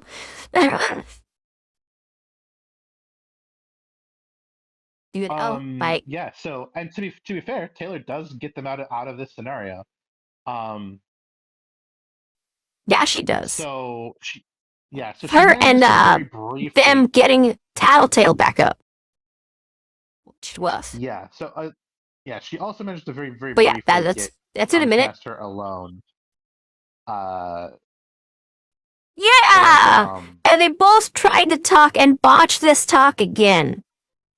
yeah, it goes even worse than the last couple times. Yeah. So they say fuck it. Woof. It is this bad. Again, that's one of those fisherman scenes, and it's really funny because he's like, try to reel in up there and stuff, and then they have the air quotes conversation, we'll call it as that woofed. Hmm. Yeah. Yep. And then he Yeah, they're at tosses odds. Oliver They're over the enemies. edge. Oh yeah. And then they get away. Yeah. Or do they? So Well, what's funny is I like think Taylor takes the credit for kicking that thing out there, but at the same time, this moment here is for our villains, it's their attempt to escape, right? That's what they try to do. However, Mhm. for the heroes who are there, this is their moment to recover. You don't start utilizing their PRT's own anti themselves equipment and stuff. Get everything going to try to settle things down. Make sure the civilians are okay. Get things settled. Do all this stuff. Handle it. Do a talk. Communicate with each other. And get back out there to catch these guys. Like, that's what they're doing. They're getting all their stuff done that they need to get done. And then they're back out there on their trail with the people best suited to go do it. And that includes someone who didn't get hit at all, really, which was Dauntless, as you find out, wasn't even at the place because our master had already communicated with him to have him on patrol in case some shit like this happened. That was great. Yep. Woof. Because, and there's a reason for that, outside of Arms Master, Dauntless is the most powerful member of the Protectorate. And in fact, some might say he's more powerful than Arms Master. Or maybe not yet, but one day he will be. Because holy shit. He's the guy who will replace Arms Master's role when Arms Master retires. Yeah. So I don't think we really get into his deal here in depth. But there's no like spoilers. We don't here, get too so much I'll just into go how it over what his functions, but we power do is. see it do a lot. Yeah, so it does a lot. But Yeah. I'll explain. It's because again, this isn't going to spoil anything, so I'll just explain the mechanics behind what goes on here. Essentially, the way Dauntless's power works is over about 24 hours, he builds up like a charge is how he kind of describes it, if I remember right. Like in his body, right? He can feel this power building up, and then it reaches the maximum, and then it sits there. Then what he can do is he can pick up any object and push that power out of him and into the object. And he can do this as many times as he wants to with the same object. And the more times he does it, the more powerful that object gets. As to what the object then can do at that point is entirely based on his perception of it. So like he has a pair of boots that he's Ooh, put that above his explains a head, lot. Yeah. and they let him fly. he has a shield that projects like this big energy field in front of him that blocks incoming attacks, whether they're physical or energy based. He has a This lance that also turns into explains his a flash of theme, lightning. because he's very mythologically focused with his appearance and stuff, but if it helps his perspective on objects to make them function a certain way, it makes sense he'd go that route, so he has a logic base for determining how objects work that's not going to get inconsistent over time, Mm-hmm. So that makes a lot of sense. Wow, I like that. It's a really well thought out character design and setup for this. I like it. It's really cool. So- And if I remember right, I believe The he nail. also uses power on his helmet to give him enhanced perception and cognitive abilities, so he thinks faster with his helmet on. If I remember right, I might be. That makes a lot of sense. Some of this up, but yeah, that's the general idea. Is he's just infused pieces of his costume and equipment with power, and they do things, right? Which is why he's so fucking busted, Yeah. right? And why he Yeah, will and the be- combination of him and Arms Master, oh my gosh, this was the, well, you guys are done, moment here. But, Well, what a bit. you can say Tattletale telling them to get to the garage, and them running to the garage, and then, the people who were there taking them out was what saved them. But the reality of what saves the Undersiders during this is the inexperience of Dauntless and how worn down Arms Master was at that point. Because if Dauntless had a bit more experience on the field and Arms Master was fresh, they'd have still won that fight that came up. And they'd have been able to handle it. But Dauntless got taken down too fast before you could really react, and Arms Master got hit with a repeating situation that wore him down. That's what it was designed to do. If he'd gotten hit by that first out the gate when he was fresh, he would have been at his second win point that we saw him at when he approached them by the time it was done. So he'd have still been ready to go, for another few rounds. Mhm. But again, yeah, they're very lucky that things played out the way they did. Or are they lucky? Is it something else? Oh, well?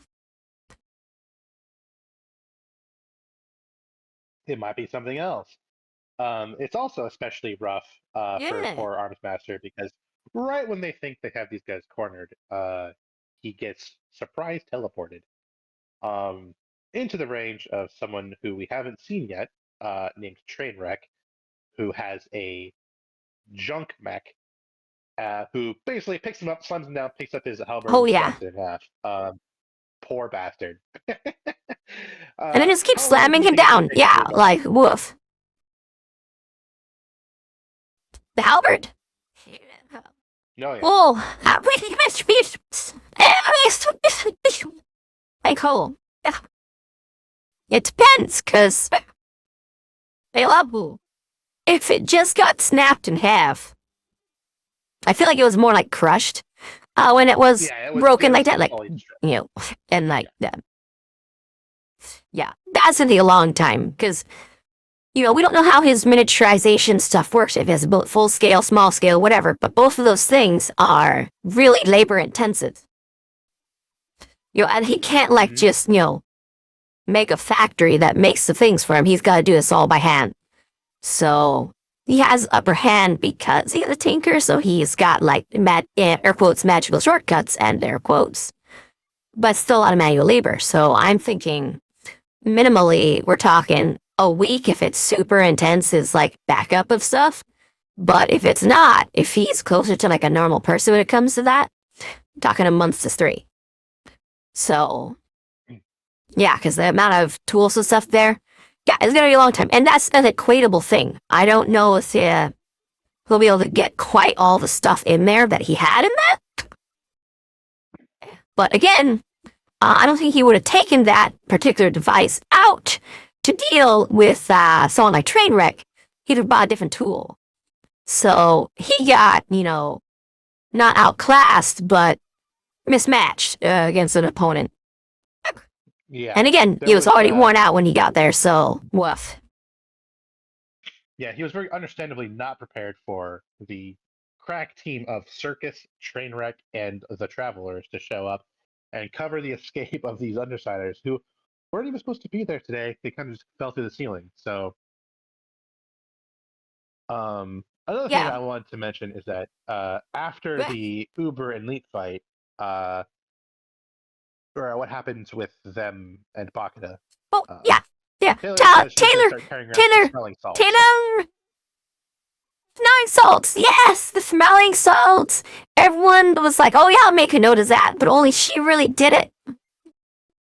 Yeah. Yeah. So here we see Taylor. someone who's actually fucking paying Yeah. attention and adapting to And following circumstances. through. Oh my gosh. Yeah. Yeah. So Like, mad that is respect to probably Taylor going to for turn into following through on bullying. that. Oh my gosh. Yeah. Yeah. Yeah. So they get away. I love it. Obviously, with this much backup, it's kind of pretty simple for them to get away. This much backup and the right kinds of vehicle transport. Because that Yeah. makes a difference. If they were in something, really, like, I don't know, like a clown car, it might be fucking obvious that it's got to be that. But with what they were in, like dignitaries and all sorts of other people have those sorts of vehicles, so it just made sense. Mm-hmm. Good stuff. Anyways, and then Hoyle, like mastermind, Big Daddy. We now know who it is, and you know how I said if I was gonna work with anybody there, it would be Coyle. Well, congratulations, they were doing it the whole time. I'm the best at choosing my boss, I guess. Bing, bingo bongo. Yeah. When you were like, yeah, he's like, I think the boss is either Lisa secretly or Coyle or someone we haven't met yet. I'm like, well, it's Coyle, so good job. Interesting. Yeah, it's Coyle, yeah. Coyle made the most sense. And yes, he's getting what he wanted.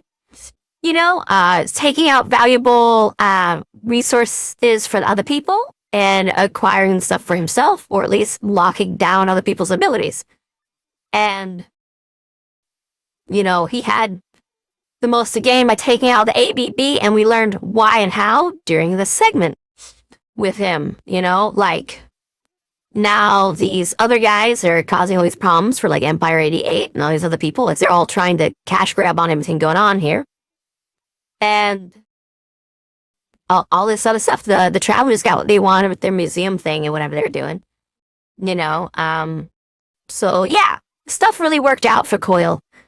Then he shows us that he does have a parahuman ability, and that it is the Tattletale lets us know it's in the realm of palatability control, basically.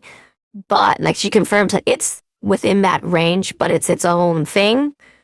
So, he calls it the Troll of Destinies and everything. So, like I said, it took someone who was looking at the world that we're seeing and seeing it from like a top-down RTS perspective.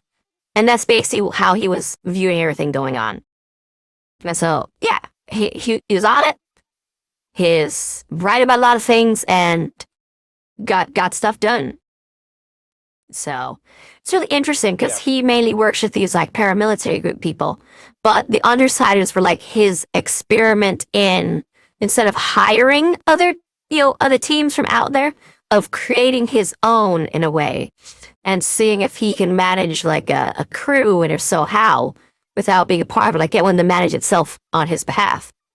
And very successful experiment. But we'll see what happens now that we're moving on to the next stage of his plan. There's always big worries when you go from one stage to another. Yeah. Yeah, because, it's like resetting the board. You're not sure how it's going to turn out. I liked your analogy there of talking about Coyle like he's seeing things from a top-down perspective. What popped in my head was the trope of like you're playing checkers, I'm playing chess, but it's Coil sitting there, and he's just a Yeah. gamer now, and it says you're playing checkers, I'm playing XCOM. Yeah, yes, exactly. XCOM is a great way of wording it. That's what he's playing, and like I said, he's gotten to the next stage of the game. Like now, chrysalids are on the field. He's not sure what's gonna happen, but he's able to play the game and figure it out as he goes. You know, so yeah, that's a really good way of wording it. Yeah. What I'm super excited for is he sees it from a top-down perspective, and a crew sees the bottom up while they're eyeing the top down. So he's the opposite. He's, seeing the top down and eyeing the bottom up. So, he's trying to appeal to, bitches like dogs and stuff, and like the thing that she likes there, she's trying to appeal these things. But he doesn't see it from their bottom up perspective. He sees it from his top down view. So, was he able to hit everyone just right? Did he manage to understand Taylor's perspective enough? Did he do enough there to stay in a way where she's going to side with him? Or she got turncoat against him? Or what? And like, will that be fast? Will it be slow? Will it be slowly over time? So like that, he's playing a side of the game that he doesn't normally get to participate in. And the whole reason he's doing this whole thing with the crews in the first place and doing that side is so that he can get them to handle things from that perspective for him. Like, that's his goal. He's basically said it up front, like, I don't understand the bottom-up perspective. As you guys get shit handled from that level, and I can get a top-down 100%. Yeah, so it's really good. The offer, the things he has for the city and everything that are really good. Like I said, I'd work with him at this point, because, like, we talked about schools and stuff at the time and how the system keeps screwing us over and stuff. I would 100% be on board with his stuff. But Taylor? Well,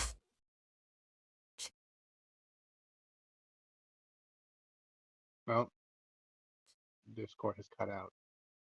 Hello? Discord just cut out? Oh, yep. Is it There you are. back? Yep, it's back. Hello, I'm back. Woo, yeah. Yay, I'm back. Oh, But yeah, so, I don't think Taylor's gonna really go for it. She might, half-ass into it, and then from there get caught up in stuff. But, it's really interesting. I love seeing characters from completely different viewpoints interact like this, and it's so good. I love it. So I wanted to ask. Yeah. You think that he is used to seeing things from a top-down perspective, right? I would agree with that, but I would like to ask, why do you think that is? Like, what do you think his background might be, where he's used to this sort of like higher sort of viewpoint, this wide perspective worldview? Gosh, I'm really not sure with Coil yet. Like, I know he's got this angle. I know he's got this perspective, but I don't quite get how he got there. Like, whether he was someone like a military man who is focused on logistics, or if he was, say, someone who did the running of like a paramilitary group, because the people got to run them, that usually it's someone who's worked there and then got into all those things. I'm not sure if it's something like that, or if it's a completely different perspective that's been retrofitted to this, like a diplomat or something like that. I feel like I need a little more time of him to really get it, like Oh yeah, I would just like to note. So in there's your that, channels, but I both of your think like kind of one main moment is examples there have yeah. there's so I think that whatever his thing is, okay, I should try to state this way, is one where he understands intrinsically the operations of either places in general from like a military or diplomatic position. Like, this is some guy who you could place in an African city, say like South Africa, throw him into a city there, and he can run works and start talking to, people who are building up the inner city and whatnot and get things going, as well as communicate whatever weird and different stuff there's going on there as opposed to from the country he's from. And you could also drop him off in like Norway and get similar results. So he's either a generalist like that, where he understands cities and everything intrinsically, whether from military or diplomatic perspective, anywhere, or he's hunkered down here to the point where the city itself is his game. And that could be someone, say, in civil engineering, who's, understands like when buildings come up, where they go, how the roads are structured, where all of the old like train paths and stuff used to be, and everything, understands the city from that sort of perspective, or runs it with something where he's in the now of the city, like how do I say it?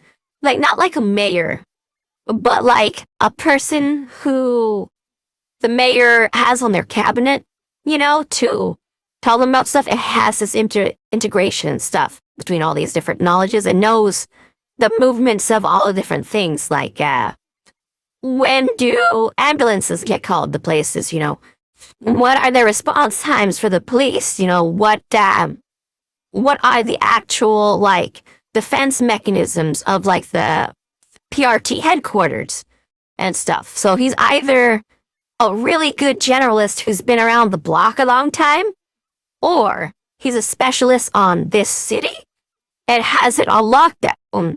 And that would be why he, is so focused on getting control of the city as opposed to getting control of routes in and out of the city. Because if he's a generalist, right, getting the in-out part of the city might be what he wants to do, which would explain the destruction of the ABB.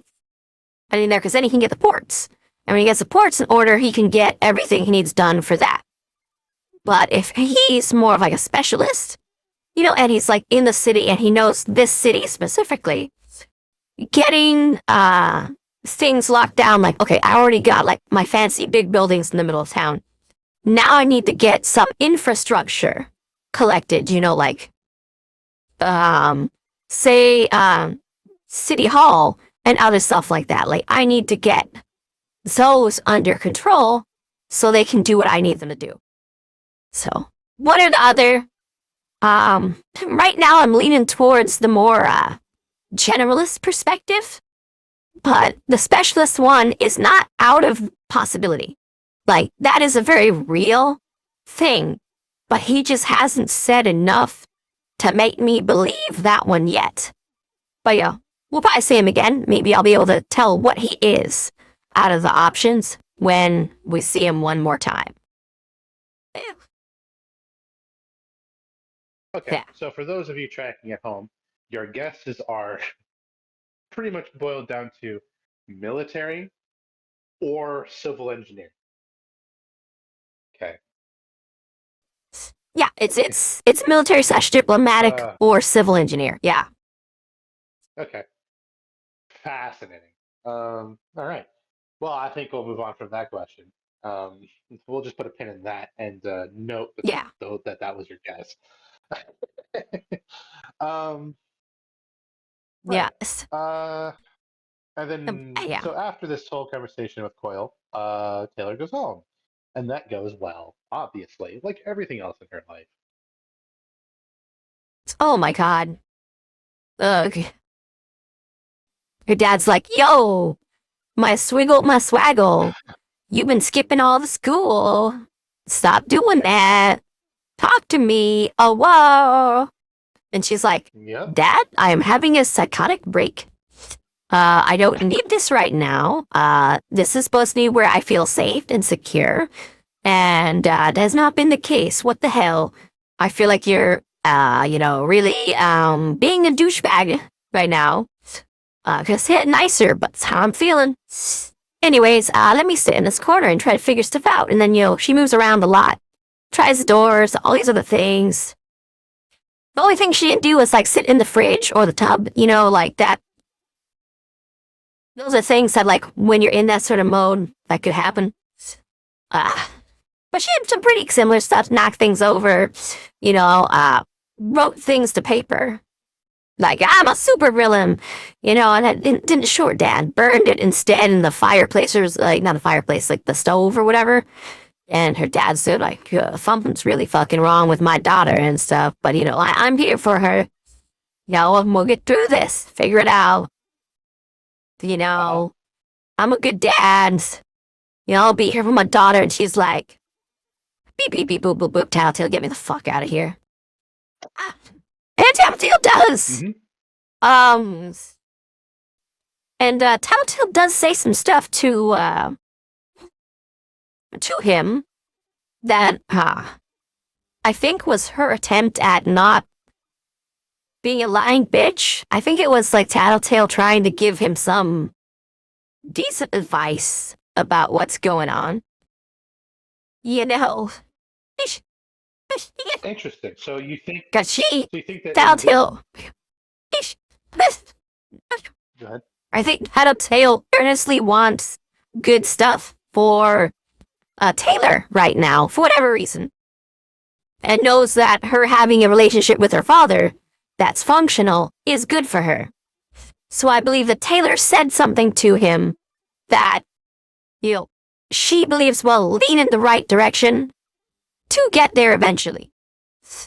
Because, yeah, she could have been an uber bitch, but she didn't. She could have cut him to pieces. But again, she didn't. Yeah. I mean, we've seen her cut a lot of people to pieces. Oh, yeah. So this was really interesting.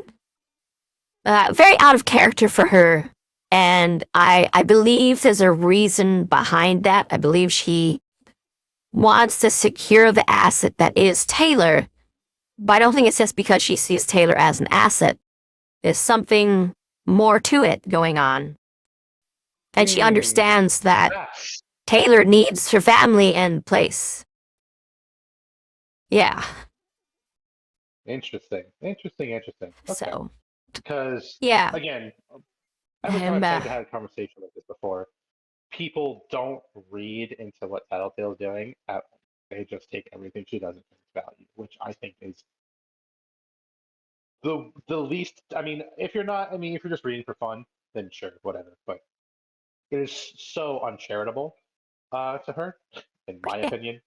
It's like reading the Iliad and not looking into what's going on with the different deities and people. Like, what are you doing?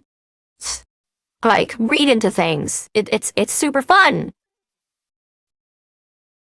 Yeah, pay attention to what happens. Pay attention to what has happened. Guess as to what you think might happen. Think about why stuff is happening. These are important aspects of literature, and make no mistake, this is literature.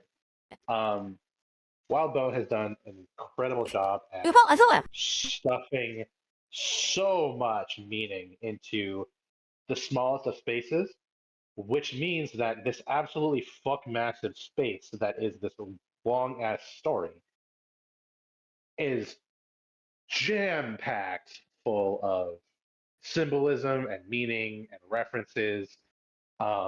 It's everywhere, right? There's hidden stuff around every goddamn corner. And this particular moment where Lisa walks into this situation where she could absolutely fucking demolish the relationship that Taylor has with her father irreparably and have Taylor thank Yeah. her for it. She And can make it chooses so not that to. Taylor is entirely reliant upon Lisa for the rest of her life, you know, and can't live without her. She could do that right now. It'd be so easy. And she doesn't, which says so much about her character and what's going on and what she believes is good and right and positive for herself. And that happens to be what's good and right and positive for Taylor, which is unexpected and really interesting. It's very Yeah. interesting because if you just trusted everything Lisa has said about herself, the way other people see her up to this point, even Taylor herself, the way everyone seems to view her and the way she portrays herself, this was objectively the wrong thing for Lisa to do, right? Clearly, what she should do is Yeah. be like a a greedy little gremlin and consolidate power and manipulate everyone into owing her, right?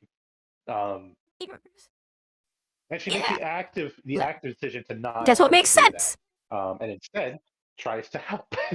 it, it's probably a little, it's Yeah, probably a which bit too implies little, too a late, moral but compass outside of, you know, outside of get job done, you know, or self yeah, fulfillment. not There's not even a higher moral yeah. compass that she's trying to achieve.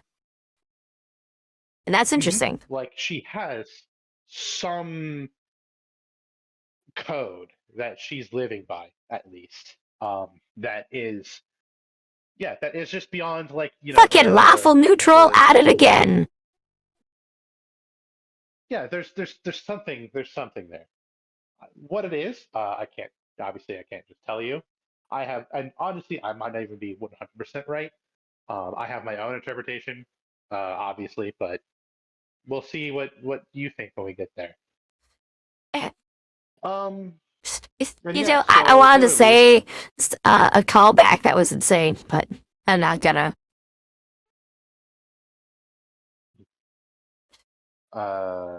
Right? Um, yeah. So I mean, Taylor leaves, and that's kind of the end of the arc. Then there's the interlude, which we've kind of already gotten over. I Yeah. don't think there's too much more to go over there.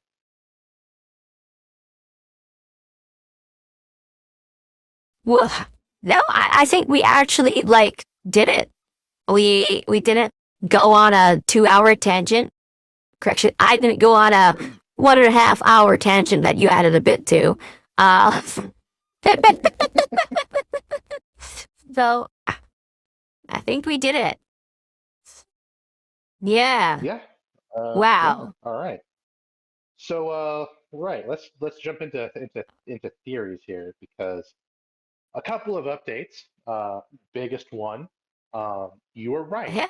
Coyle is the boss. You made a few guesses, but Coyle is the boss of the Undersiders, the secret boss, pulling all the strings, making shit happen. Um, Yeah. you were dead wrong as Yeah. to where the story was going next, but that's to be Oh expected. I yeah. would hope I would 100%. I was never expecting you to ever get those right. I was mostly interested as to what thought was coming next. In terms of just because I like to hear stuff, right? Well, it's And also really interesting, like, to figure out, like, if you were to write this, where would you have gone? You know? So mhm. now you know it's me. And that's super interesting. Yeah, yeah, definitely. Like um uh we had kind of gotten to the arc 5 and someone was able to tell me what the fuck was even going on. Even so insofar as arc 8, I would have accused them of cheating. Because there ain't no shot. I think that would be potentially fair because, like, there's a lot of hints at stuff going on here, and a lot of things where it's like if you have really esoteric knowledge, you can piece things together. Like my crazy hat theory with the Scion and everything there, is a crazy hat theory. But that's having random esoteric stuff to bring in. So, if I were able to guess that stuff there, it would be a perfect lineup of crazy shit. Or it's cheating. But why would I cheat? Okay, so I'm having a great time. And this is honestly fun. I don't mean the higher level esoteric stuff, like narrative, like basically what you got at was narrative mirroring and some trope stuff. Yeah. Which that's totally fair game. I mean, like, which I don't believe in tropes, but yeah. I mean, tropes are just like patterns in writing. That they're demon pogs. I mean, there's absolutely nothing wrong with tropes at all. You should not go into a story with the idea that I'm going to write this trope or that trope. That's just not what they're used for, and that was exactly. There you go. Exactly. They're useful for examining stories after the fact and comparing them to other stories. That is where they're useful. Don't try to use them specifically while you're writing. So yeah, wolf. Right. What I mostly meant was like if you could tell me like what is happening, like specifically at all, like when you're guessing, like, okay, so this is where I think they're gonna go fight, like Longneck. Okay, so like Taylor and Tattletale are gonna get married in the next chapter, and yeah. Whoa. Like, yeah, like if that turned out to be correct, it's because I'm insane. These two characters are not dead. But yeah, so not in this chapter. In this chapter, they get hit by the brainwave caused by the alien cockroach from space named Gregory, who definitely, I knew was coming along because of something, like some stuff you can't predict. And if a giant space cockroach named Gregory shows up and makes people gay, I 100% cheated. There's no way I could have guessed that and been right. So, there you go. Now you'll know if I read ahead for some reason. Oh, can you imagine though if I was right? Oh my god. Yeah, imagine. If I guessed it and that was it. I mean, anyways, yeah, it better not be right. Thank you. Man, that is okay. So for those of you out there who are listening and know the story, did I get something?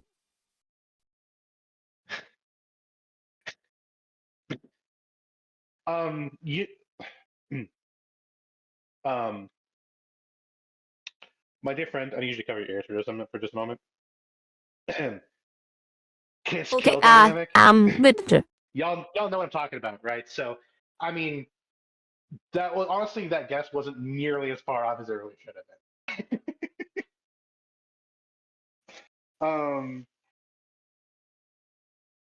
Anyway, yeah. So we'll just move on from that because I don't have a way of expanding upon that. Okay, I'm gonna come back in now. So, yeah, no, you're good. You're good. Come back. I have nothing I can really add without spoiling anything. So. What? Cool. Well, luckily it hasn't been a lot of breaks and stuff here, so when I edit, it'll mostly be like checking the beginning and the end before I upload this, so I won't get spoilers that way, which is really nice. Nah, I didn't. All I said was the name of something that happens. You probably heard me because I started talking before you even left. But anyway, Gregory. Cluster. Okay, Gregory was was the only part of that that's like straight up wrong. The rest of it's actually honestly shocking. Yeah. Okay. Again, like your Wow. Okay. wildest guesses are your best guesses, which is so fucking funny to me. It's not something that really comes up during this story at all. It's This is another ward thing, where they get into that. Uh, Oh, interesting. yeah, yeah. No, Well, his name I'm is gonna have fun Gregory, reading War, but but I'm done with this, man. It's Sabian and yeah. Gregory. Well, I mean, Oh, yeah. Oh shit. Oh, that's exciting. yeah. Man, The wow. brainwave They is really put the dinosaurs out definitely of the park after the first movie.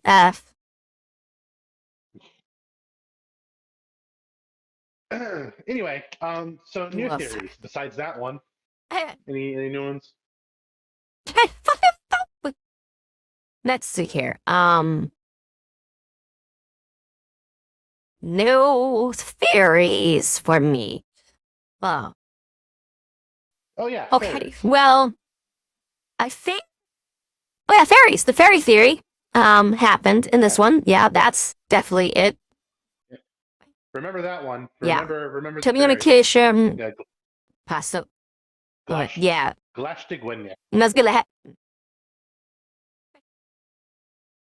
Let's see here. So there's It's that. Welsh. Nice. I believe that we're going to get into an area where the do we call it the Niner 49ers are going to be a problem. Oh, the Empire Not 88. true, boys. The racism gang. Yeah, Empire 88. Empire 88. So I feel Empire like 48. uh How dare you? they are going to trap. I feel like, how dare I indeed, like for real, like get offended in the comments chat, but playfully. I mean, You know, I'm the Alaskan.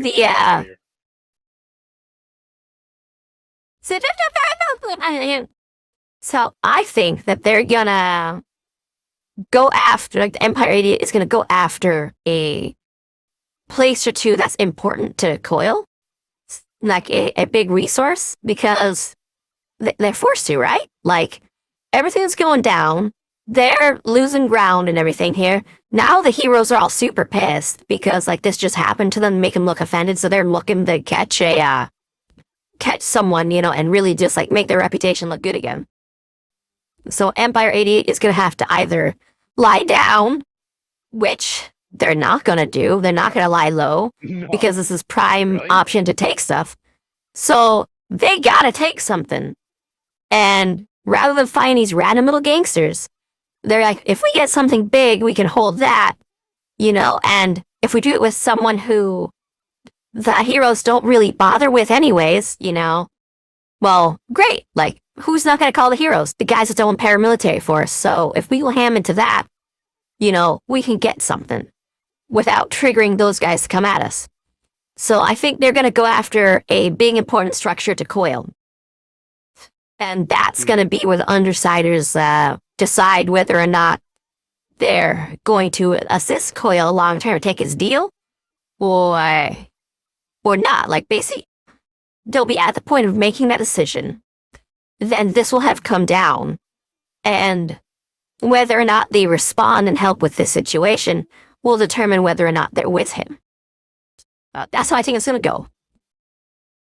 And I honestly think that something that the thing backing Tattletale's decision here of why she acted the way she did will get a major hint as a sidebar with someone else going on, you know, like whether it's like Rachel and someone are having a chat and Tattletale in this company says something that gives us the hint we need that supplies us with why this happened. You know, something like that, because she's gearing conversations towards the people she's with, but she might let things slip about other conversations or other things that would mean something if the other person were there. You know, so I think something like that's going to happen. We're going to get a little reveal. And Empire 88's doing something big. And I think not now, but a little bit later, the Travelers, they stole an art piece. They did a thing and stuff there. I think the reasoning behind stealing something as specific as a piece of art will come up again to give us what their motivations are or were, and that'll give us a good hint on that. There. What that will relate to exactly, I don't know, but I feel like it will help us get a better understanding of the situation around Brockton Bay and the surrounding areas. Because we did hear that superheroes from other places came in to help during all of that stuff, but we didn't really get, like, names or anything. So, I think something to do with that group is going to tell us more about what's going on there. There's not much else I have thought out for what's going to happen next. Not yet, anyway. I mean, that's fine. You're not going to guess it anyway. I just think it's very interesting.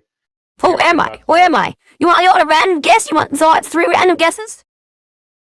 Sure, go for it. Okay. It's 3 random guesses. Okay. 1.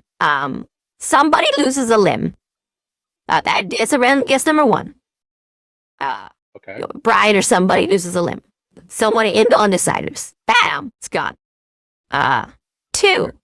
Her dad puts pieces together and figures out she has powers. Or that one of the people she's with does, and then goes, oh no! You know, something like that. 3rd guess. A hero joins the Undeciders. Now, Phil would join the Undeciders right now. Let's see here. From the heroes we've seen. I don't think Glory Girl would do it. But Sophia joining the Undeciders? Imagine. Yeah, if Sophia were to join the Undeciders, I could see it happening under the pretense of, like, you know how Taylor said went there with the pretense of I'll kick their ass, and like I'll get them arrested. Like Sophia might enter with that on an official term, but underneath, really just be trying to prove that she can kick their asses. Like, I'm gonna get in there. I'm gonna learn how these guys work.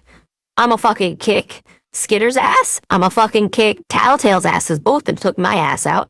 I'm gonna fucking kick Gru's ass. And while I'm gonna kick, Rachel's ass. But, like, I'll do this at different little points in here while I'm in here, like, I'll get my opportunity to be like, yeah, well, I don't think you're hot shit. Prove it, or whatever. Kick their ass. Like, if she ever pops in, and if she's the one who turncoats to their side, I think that'd do it. Or it'd be something like Arms Master, or someone that she's put a lot of, like, trust in on making her a better hero. Kill someone on the line of duty.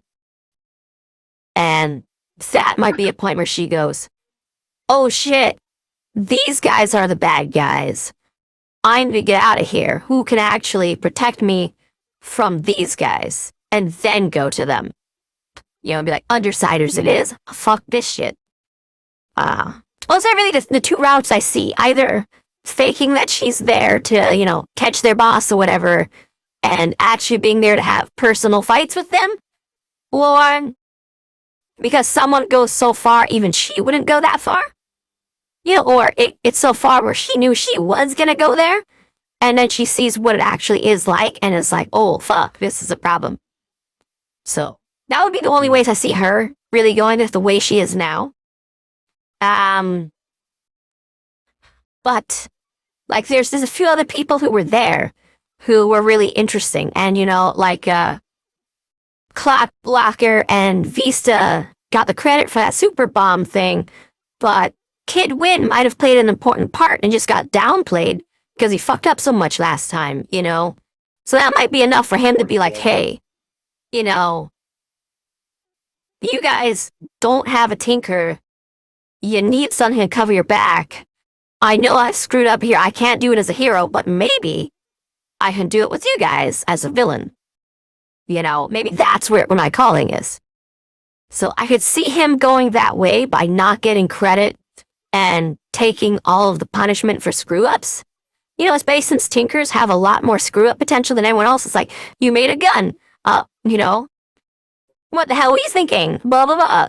We did it without doing all this paperwork? Like, the other guy doesn't have to do paperwork for getting punched or bit by a dog, you know, but he has to for making an anti-dog bite ring, you know? So, Kidwin might do it. I think that would be really interesting if he did. I'll get someone else might kill someone too. Like, Glory Girl might kill someone in the line of duty. And honestly, I'm surprised she didn't kill an ABB member.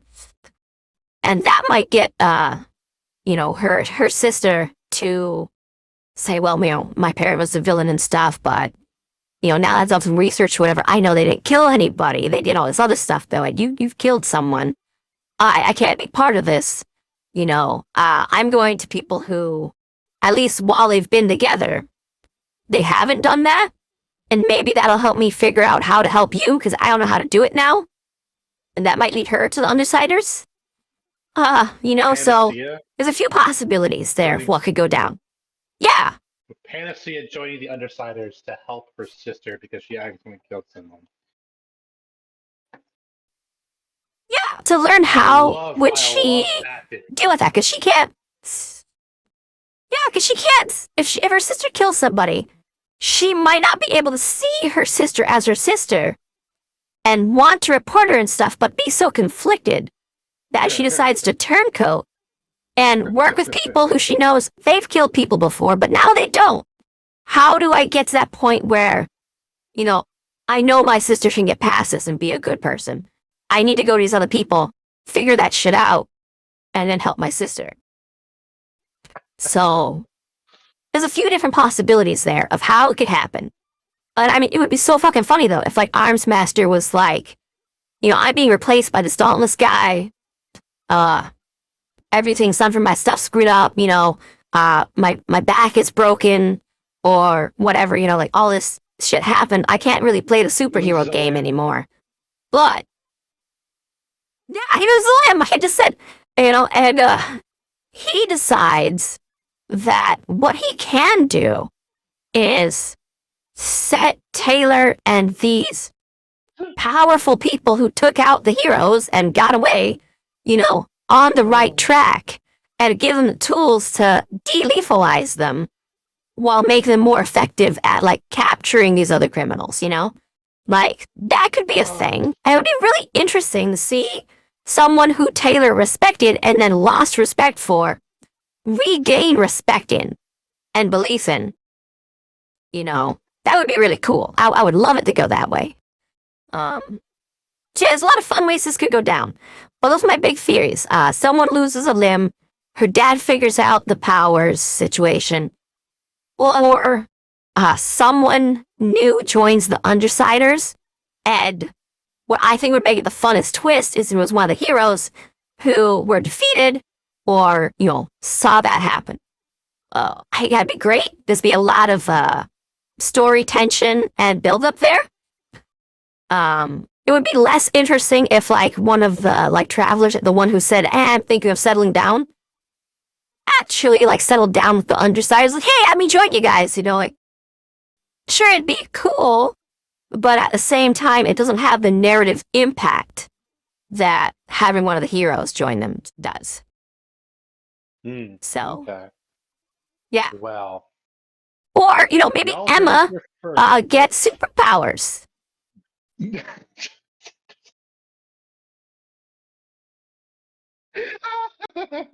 No, she got attacked by bugs in a public place and stuff like that. You know, maybe she gets something from that. I don't know. Maybe. So actually, that'd be pretty cool.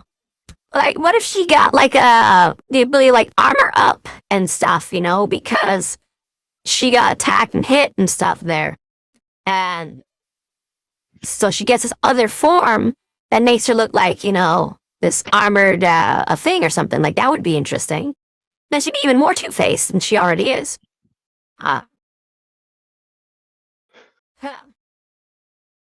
That's cool. So again, those are my theories. It's gonna be something crazy like that, because every time I thought it was gonna go a straight direction, it has zigged and it has zagged, or it said, "Fuck it, I'm time skipping a week. Get cut." Where I was like, "Oh, there's no way they're skipping the terrorism attacks and stuff. That this is gonna be a big moment for Taylor." And it's like, "Yeah, we skipped them." And I'm like, "What the fuck do you mean you skipped them?" Like, all right, well. So yeah, my guesses are a little wilder, a little pill. Yep, this was exactly what I'm I gonna was get it. looking for. I'm gonna get this bread. Yeah, y'all heard it here first, folks. Arms Master's gonna lose a limb and join the Undersiders. So, yeah, that's definitely what's gonna happen. So excited. For real, I am really excited if something along those lines happens. I mean, they'll lose my shit. Okay. Anyways, this is great. Thank you all for joining us. I can't wait for the next video. Yeah, it's gonna be great. Anyways, let's say toodaloo. If you caught my foreshadowing, anybody out there? Yes. You know what I'm talking about. Yeah. Anyways.